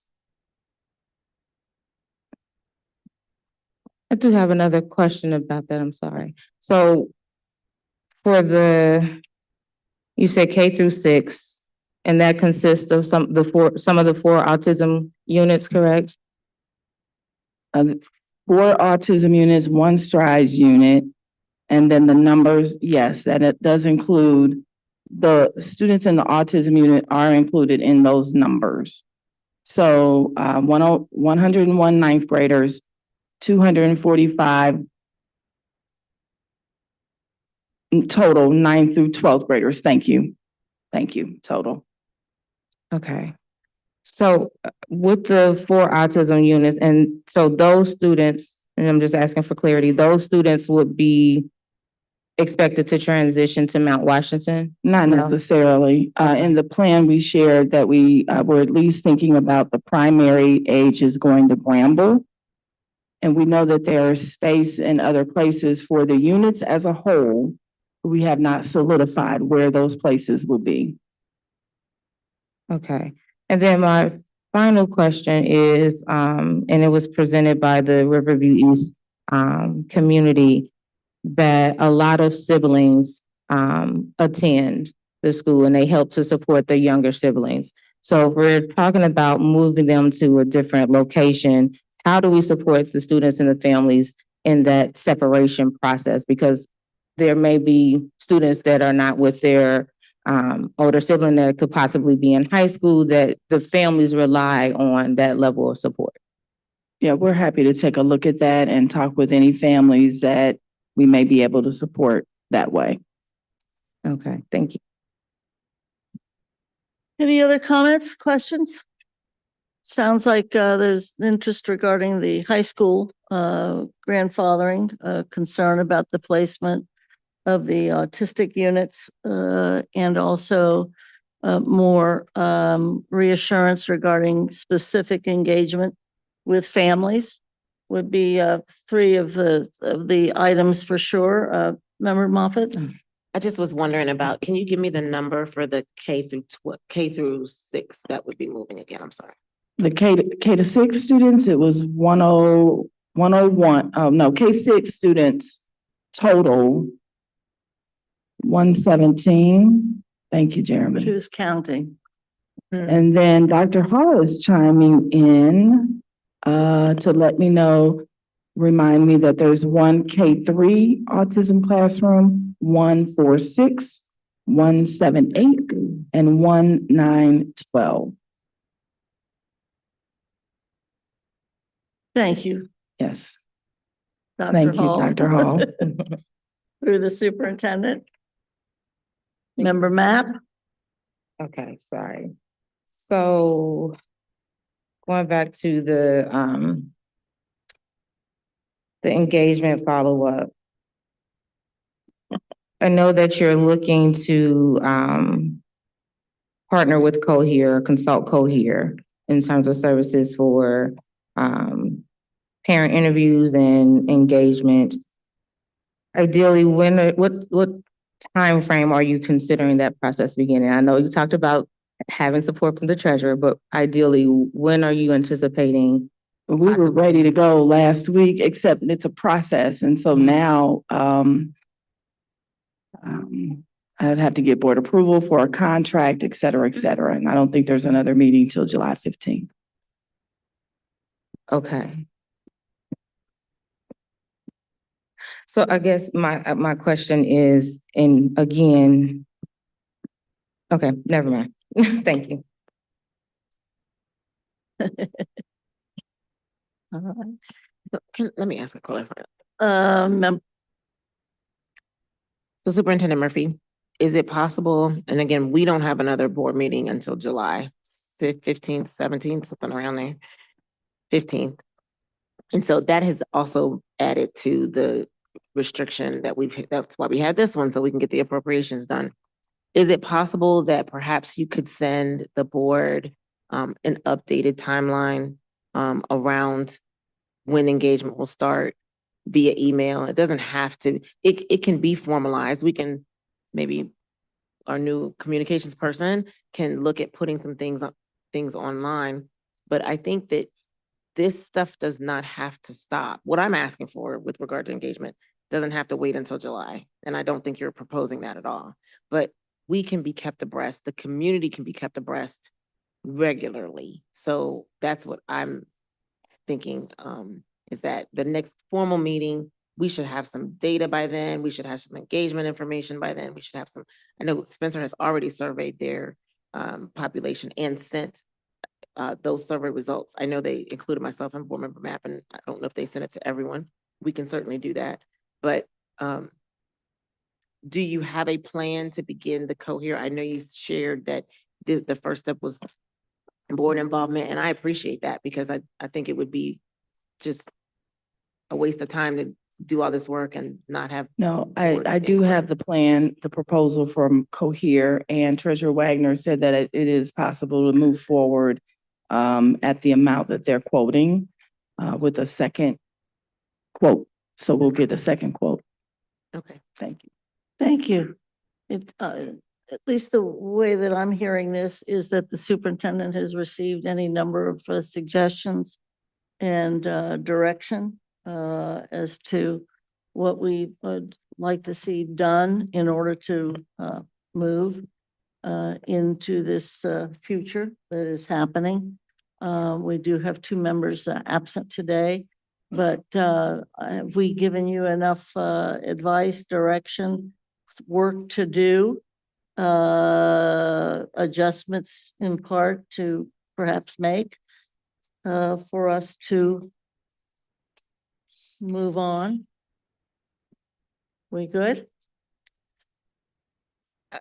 Yes. My final thoughts is just having a definitive time to communicate one way or the other, I guess, to all of the communities that's involved, the school communities that's involved. Because again, if we're talking about this being something recommended for the transition to happen in August, we need to have a definitive time so that we're informing our families, and so that they're not continuing to be in a state of anxiety and concern. So I think we owe our families and our teachers and our staff and administration, I think we owe them that.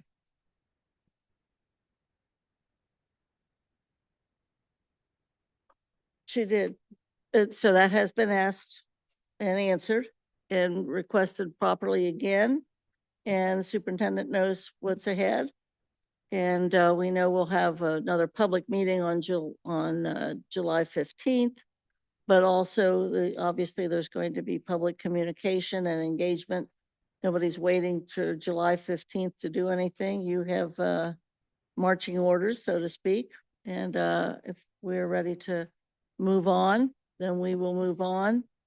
One thing that Mr. Craig said that I do think, and I'm not going to belabor it, but I do want to say that we have not had the opportunity, for whatever reason, to move as slowly as we would like to move or as deliberately as we would like to move. We've been doing a couple of other things in the last 90 days that are usually cataclysmic to almost any decision that any board has to make. So I think that this is not necessarily what people would have preferred, but it is what we've done in the meantime. Other stuff as well. I think too, there's a 3-year plan that took a number of years to put together and to delay the start of it or what have you. I appreciate that the student populations that we're dealing with most initially are as varied as possible in this very diverse district. We have our Promise Center kids, we have our Owen Center kids, we have our Spencer Center kids, we have our Schroeder kids, and we have our Riverview kids. If you really put all that together, you see the most remarkable diversity in that no one group or whatever is going unchallenged or only one group being injured. This is going to be going on again and again. But if the superintendent has some marching orders for this effort and needs to understand about the communication with the board and what to do, I think that's great, and we can move on. And I believe, Mr. Craig, you have at least 2 resolutions as Chair of Finance for us tonight, sir. Yeah, so as we do every year, we have our first up fiscal year 23-24 final annual appropriations resolution. So I submit the resolution as written, or make a motion to approve the resolution as written. So moved. Second. We have a second, we have a motion, we have an introduction, a motion, and a second. Gosh, already you've won the vote, sir. I think that's the way to do it. Any discussion, question, or issues for our treasurer, what this means? Board okay with everything? Understands? Sir. I'll just quickly say that we had a really good discussion about this at our last budget and finance meeting to kind of walk through and explain the processes and steps again. And so standard thing we do to make sure that we're showing to the public, but also that we're being in compliance with our requirements from the state, that we are using the funds that were given to us and by local as well as the state in the way that's most appropriate in the way that we were supposed to. And so this is to close out and show all of our appropriations as of whatever date we are now at, because I have lost track of when we are. For the June 30, June 30 closing. Yes. Thank you. I think hearing no other discussion, do a roll call, Madam Treasurer. Mr. Craig, Yes. Ms. Mapp, Yes. Dr. Moffat, Yes. Vice President Weinberg, Yes. President Bolton. Aye. Chairman Craig, you have another one for us? Yep. So now we're gonna turn around and do our fiscal year 24-25 temporary appropriations resolution. So I submit this resolution for approval and hope to. We have introduction. Do I have a motion and a second? So moved. Second. So moved. Second. Second, okay. I have a question to the chair or to the treasurer. The last number on this resolution is 65184. 87608. Yep. That's more than the general fund. Yes, that's all funds combined. Okay. Just so the public knows that is not what we've been aiming for, which was only the general fund. Oh, so we've been talking about the budget for the general fund, which is the target of 627 million. We are proposing Say that the number didn't get out. 627 million. Thank you. The resolution for appropriation, the temporary appropriation is 300 million of that 627 to get us started for the year. But otherwise, without this approved resolution, I cannot cut any checks for the year. So this is the tool to give me authority to spend money. Okay, and this is for the extension period? For 90 days. We have 90 days to balance our budget. Okay. And our hope, I know the superintendent's hope and the board's hope is that we won't have to use all 90 days. And you are close or what have you. Okay. Any other questions, comments? Yes, ma'am. Just a quick question for the treasurer. Thank you. So how do we make the determination about where the adjustments happen with each fund? So I noticed that from the previous appropriation from 23-24, there were some changes in terms of this upcoming fiscal year. So I'm just trying to figure out, how do you identify where those adjustments with each fund occurs? That's a great question. So whenever we get new grants or in carryover budget from a prior year allocation from a state and federal grant, excuse me, or any kind of budgetary adjustment that's needed, then we would do a revised appropriations resolution in order to be able to capture that amount, to the authority to spend that money. Thank you for that. Roll call. Mr. Craig? Yes. Ms. Mapp? Yes. Dr. Moffat? Vice President Weinberg? Yes. President Bolton? Yes. Do I have a motion and a second to approve the recommendations of the interim superintendent? So moved. Second. Got a motion and a second. Mr. Craig seconded. Any questions, comments for the interim's recommendations? I do have a question, and it pertains to the elementary school principal. I noticed that there was a split for, let me find a recommendation. Yes. Sorry. Pleasant Ridge Montessori and Bramble. So Pleasant Ridge Montessori had a few dollars in their budget to be able to secure a portion of an assistant principal. And you may remember reported earlier, we originally had the plan to put a full-time person at Bramble, but not really feeling the need to do that. So the Pleasant Ridge Montessori principal asked if there was a possibility to share in that position. Okay, thank you. Thank you. Any other questions? Discussion? Roll call? Mr. Craig? Yes. Ms. Mapp? Yes, but I do have to abstain from something. Okay. So I would like to abstain from page 11, section E, which is in the second column in this line item 11. Thank you. You're welcome. Did you approve of the rest? Yes. Dr. Moffat? Yes. Vice President Weinberg? Yes. President Bolton? Yes. Do I have a motion for the acceptance of the treasurer's revised report for tonight? So moved. Thank you, Mr. Craig. Is there a second so we can start a discussion about this? Second. Thank you. We have a motion and a second, and we can now have a discussion. Anybody have questions or comments about any part of the treasurer's report? Yes, so I do have a question on page 20, listed regarding the general counsel.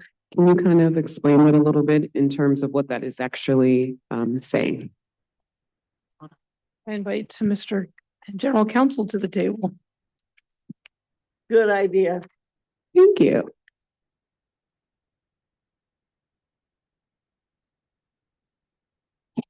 Good evening. Good evening. Yes, page 20 is I believe you're referring to the partnership between Withrow and the Cincinnati Tennis Federation. This would direct our office to finalize a memorandum of understanding, a lease. We've provided a draft to the board. So it would give me direction to finalize that agreement, and as well give the authority to the Cincinnati Tennis Federation to proceed with seeking land use approvals. They need to get a conditional use permit from the city of Cincinnati, and it would proceed with allowing them to do that. Any other questions?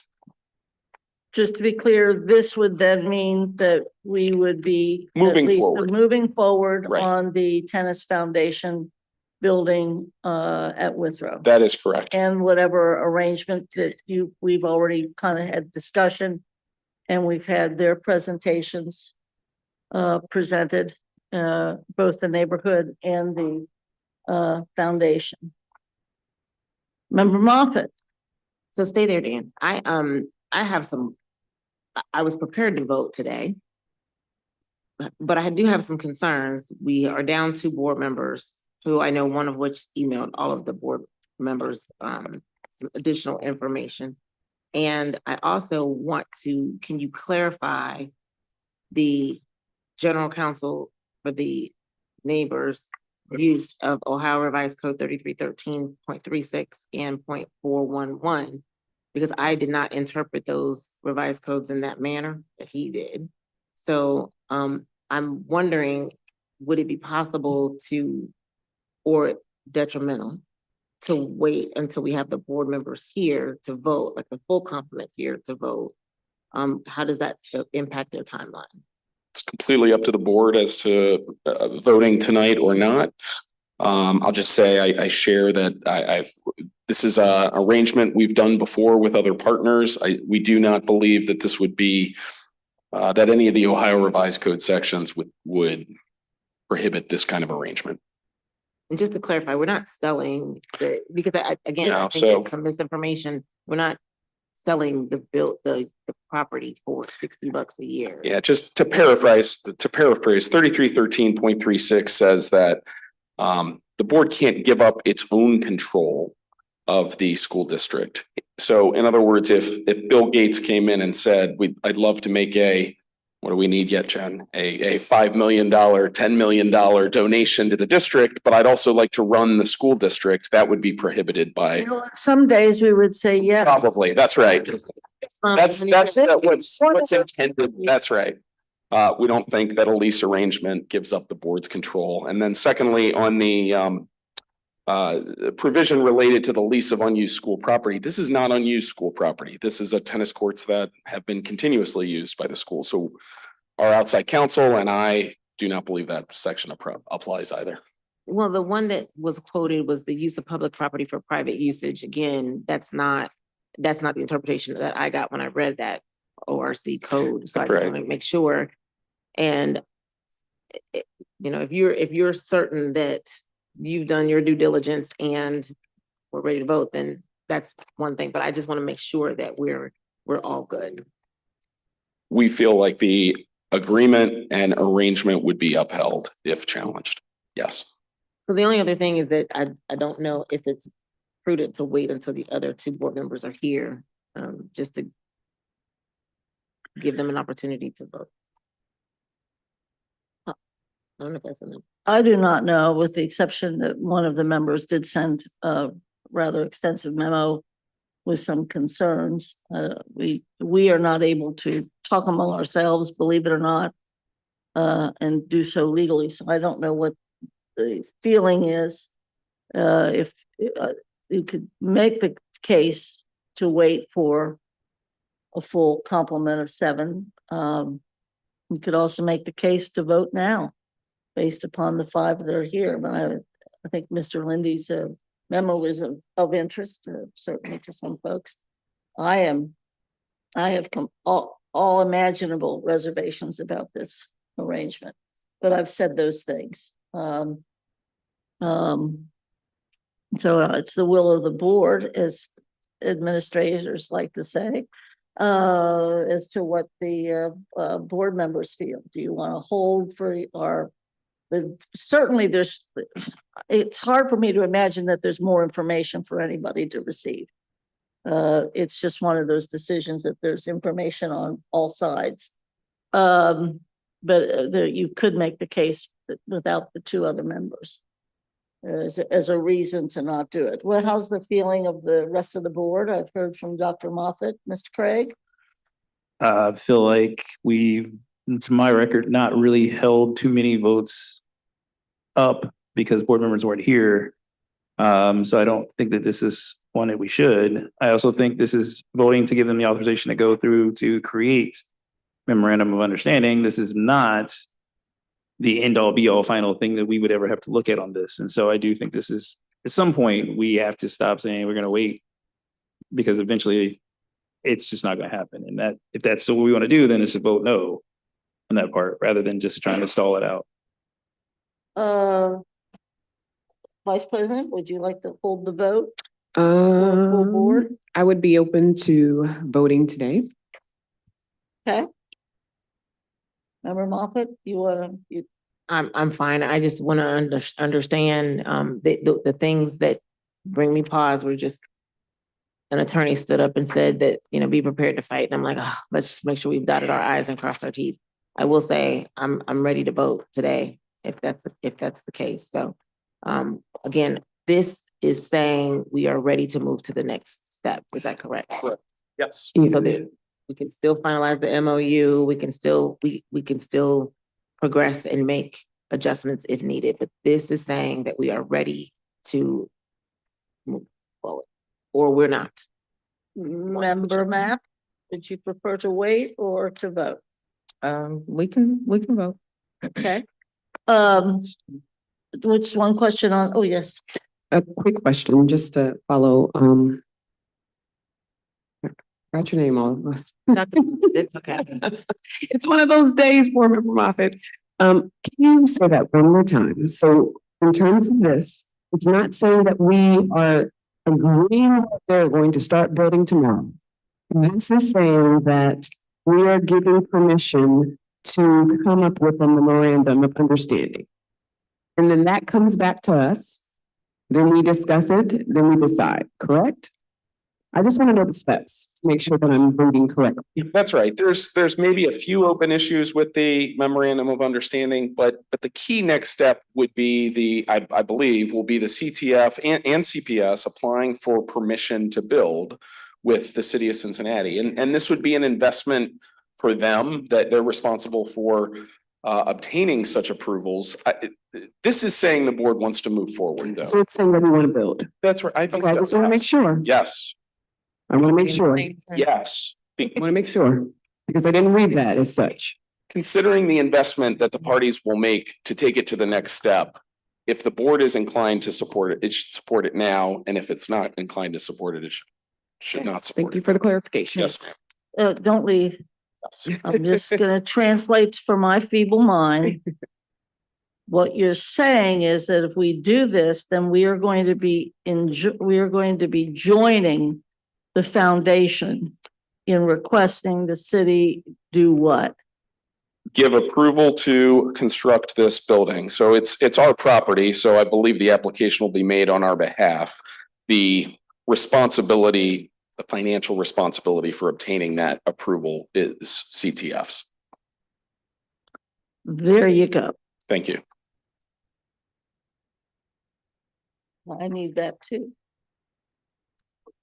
Sometimes it really helps to have the lawyer tell us Again, I'm going to suggest that we have 2 board members who we would be binding, and I'm ready, but we only have 5. But Sounds like more people are ready to vote today. Are you ready to vote today based upon what the attorney just told us? If we're in favor of this, this is when we do it. It's not that we're gonna give him this and then somebody's gonna go in some other room and write an MOU, and then they're gonna come back with an MOU to like or not like. This is it. Because we would be going with the foundation folks, rightfully so. Retain that approval. Right. I mean, I, as you know, there's a dissimilar situation on another campus that, and we've done certain things like this before, but Sure. this is, okay, well, I think with that clear, I appreciate you doing that clarification, Madam Vice President. Sometimes we need that. We also have other parts of the treasurer's report to ask about before we vote on the treasurer's report.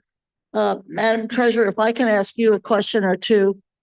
You have submitted many contracts tonight, and you warned us last week, and you warned us twice this past week. These are totaling up to be in the millions. 66 million. Okay, there you go. $66 million worth of contracts we're being asked to pass tonight.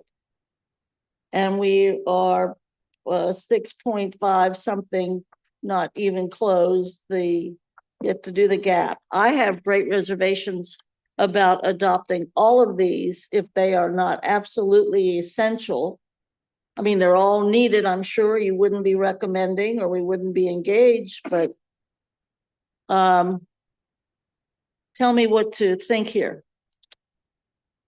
That's a dangerous question. Yeah. So we put them forward because most of these contracts need a purchase order by July 1, but they cannot start services until a purchase order is issued. The next board meeting is July 15th, and then the board meeting after that is August 5th. So no services can start until those contracts are issued. So that's why we put them all through at the end of June, using it against next year's budget. We're well within the appropriation value you just appropriated. So, and there's enough, I'm tracking, we have enough to get us through until we do pass the budget, but, you know, the utilities, we can't not have electricity, you know, our software applications, I certainly couldn't afford for our financial system to stop working because we didn't pay a software. And then there are services that begin on July 1. I think the resource coordinators begin on July 1. The resource coordinators begin, and we're also trying to put through the nursing contract so that those agencies can begin to hire and we place those nurses for the start of the school year. Athletic trainers need to be in place so when they start their practices that they're available. Transportation contracts probably don't need to be passed today. Because we won't use transportation services until August or late July anyway, but This sounds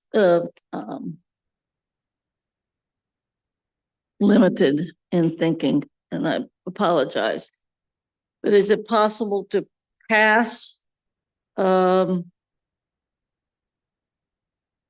treasurer's report with the understanding that the administration will review those contracts after passage that are essential?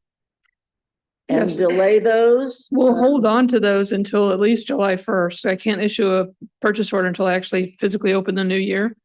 And so we have a little bit of time to get through some of the recommendations that were originally turned down related to transportation. We can go back and look at those and not, I can hold on to those contracts. You're just giving me the authority to issue a purchase order. Doesn't mean I have to do it on that day. Did you kind of understand what I said? Yes. Better than I did. I mean, I believe I understood. okay. I can hold a contract until we make a decision on whether we're going to continue to fund it at that same level. Is that okay with folks? They need us to pass this. We don't know which ones they do or don't need immediately, but they need the passage. But I need our vendors to hear me loud and clear that they cannot start services until they get a purchase order in hand. Absolutely. And vendors, did you hear that? wherever you are out in the great wide beyond. Bless you. So with that caveat, yes. Dr. Moffett. So I just want to clarify so that I understand. There's a couple of things on here that I was going to ask about. For instance, Teach for America has a contract for $100,000. It says year 3 of 3. Hamilton County ESC has a $1.12 million contract, year 3 of 3. Yonder is in here, which I love, 500,000, but it's saying general fund, or is this general fund and not ESSER? Like I'm confused as to where some of this is coming from, because I'm looking at some of these, like these could be areas where that they could be cut.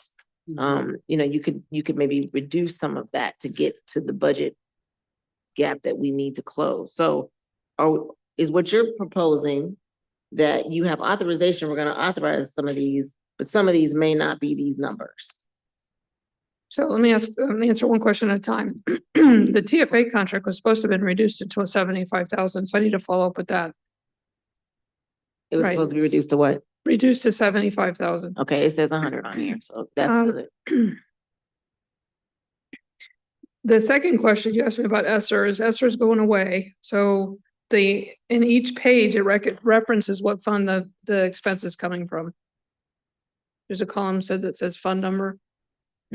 So the majority, and then the tables at the end tell you how much money is coming out of each fund. So if you look at the total revised amount, it's get my readers.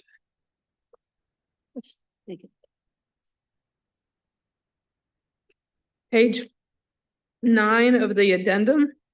It tells you how much money is coming out of each fund. So 66 million from the general fund, 11, almost 12 million from food services. Do you see that? I'm getting there. Give me 1 second.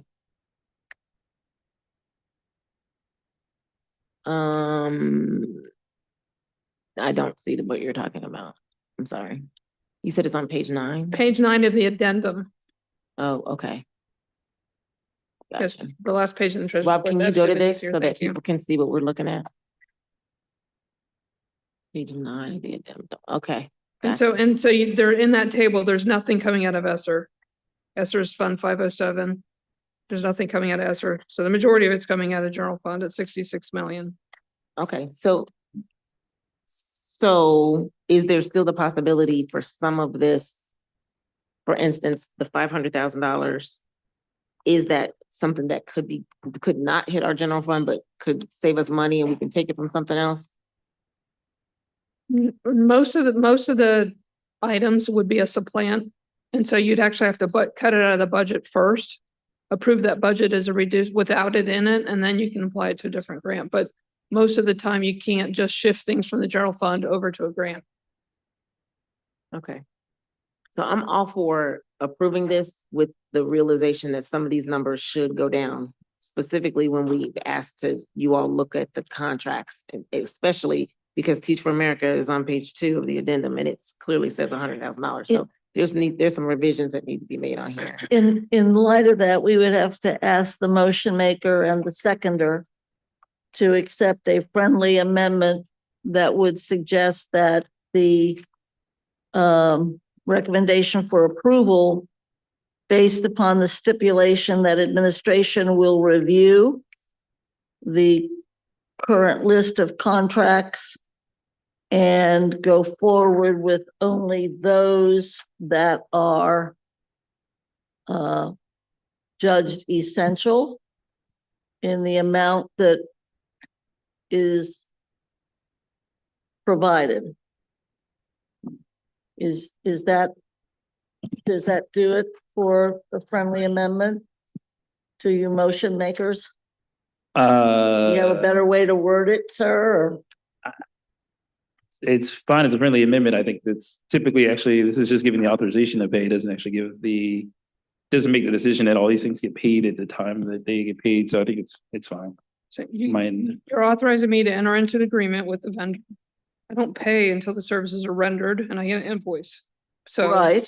What we don't want them to do is start a service that we're gonna later then cut, so. Right, We'll go but back. we don't want to pass this as we see it. There's enough board members here saying that these numbers or some of these contracts might be things that we don't necessarily like at that amount. And we're gonna give you that authority you and the superintendent to look through those to see which ones those might be, and then you can get back to us. Is that, I mean, Yes. that's the spirit of, So essential defined by the superintendent and the treasurer together. we're not meeting again. We'll pray for you. Thank you. We try to do that all the time. But we can get an update via email. Oh, yeah. So, I mean, I don't Okay. want you to think that we need to wait until July to Oh, have no, no, information no. submitted. You can give us an email. Absolutely. So with that, a revision of the, motion, are there other discussion or points to be made? So we're gonna ask for the roll call, and what my understanding is, at least from my perspective, we're voting for the whole package unless we make an exception. Correct. And that would be if we're gonna vote yes or no, or if we're gonna vote no on the tennis thing, it's an accept. Yes, but accept. Is that it? Or abstain, you know. Or but- abstain. Yeah, so if you're gonna accept or abstain, please tell me what page and what item number it is. There's a lot. Well. Yes, I don't know. I know which number I'm looking at. Or you can just give me the vendor name, that's fine. The page number and the title. It's page 20. Okay. All right, then I think, are we ready for the roll call? I know, we might as, let's do it. We didn't want to wait for the other two. We're ready to go. Ready? Mr. Craig, Yes. Ms. Mapp, Yes, and I abstain from page 20, general counsel's recommendation. abstain or voting or no? Abstain. Dr. Moffat, Yes. Vice President Weinberg. So if I'm saying yes, I'm saying that we're moving forward with voting. Yep, that's what you're saying. You can always make an exception. I would like to say yes to everything and make an exception to page 20. Just the Withrow thing on page Yes. 20, okay. President Bolton, Yes to the report with the exception of page 20, general counsel.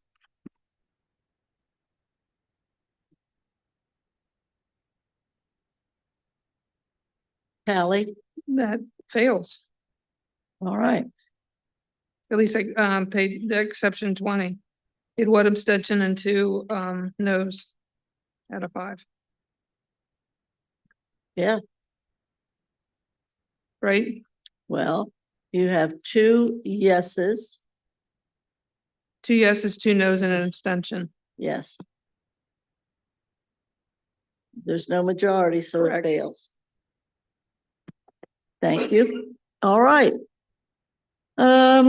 Let's see. More on at Ridgemont High here.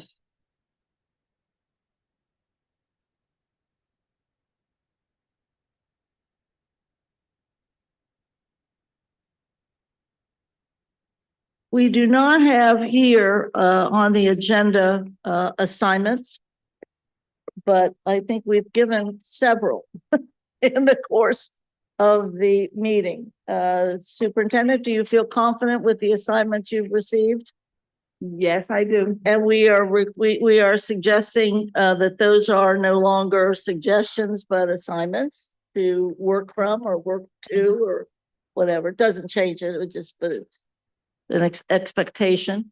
Are there any other assignments?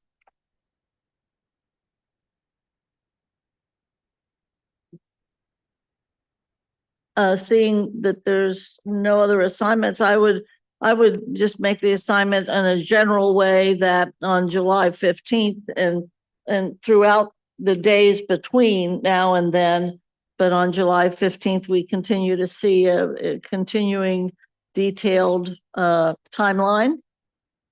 And regarding the what are we calling it? The redesign and sustainability work. And then also that would be my assignment if it pleases the rest of the board. Yes, madam. I do have a question. Can you tell me how many classrooms, or this is, I guess, a question, how many classrooms are needed for the Owen Center, the Lighthouse Owen Center? How many classrooms are needed for the 70 students, the projected 70 students at the Owens Center? How many classrooms are needed for the projected 70 students at Odell Lighthouse. Owens? Yes. I would have to see Principal Isaac's master schedule to tell you that. Okay. There was just a question around Promise Center being in the same building as the Lighthouse. And so I'm asking, what is in your report back, what is the projected number of classrooms that the Lighthouse, I'm saying Lighthouse, but don't mean to be disrespectful of the Owen Center. What is their projected number of classrooms? Because if that capacity of the building is a couple hundred, but they're only housing 40 some students. That's correct. They have space. That's correct. How many do they need with the specialized education? Like those students, I think they have IEPs, but they have a capacity, right? Yes, they have. Yes, they are generally students with disabilities with individualized education plans. Yes. And so is their capacity like one teacher per? They're not units. They're not units. They're not in like an autistic unit where you have 6 kids with one teacher. Okay. It's not like that at all. Okay. Mhm. I'm wondering how many classrooms do they need at that facility?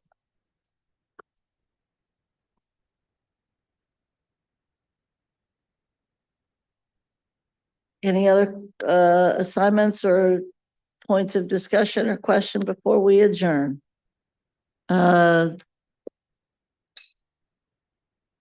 Please keep us informed as you have your work on the budget and the closing of the gap, whether it's just memo form or whatever. And board, you might want to review whatever it is that you wanted to review of the things we already decided or thought we did. We contributed, I think, 2 or 3 things. Mine was transportation. There was a couple of other suggestions too on computers and help me out, but contracts and more than $200,000 contracts. At least those were the suggestions of our interest. The chair will happily entertain a motion to adjourn. So moved. Thank you. Is there a second? By unanimous decree.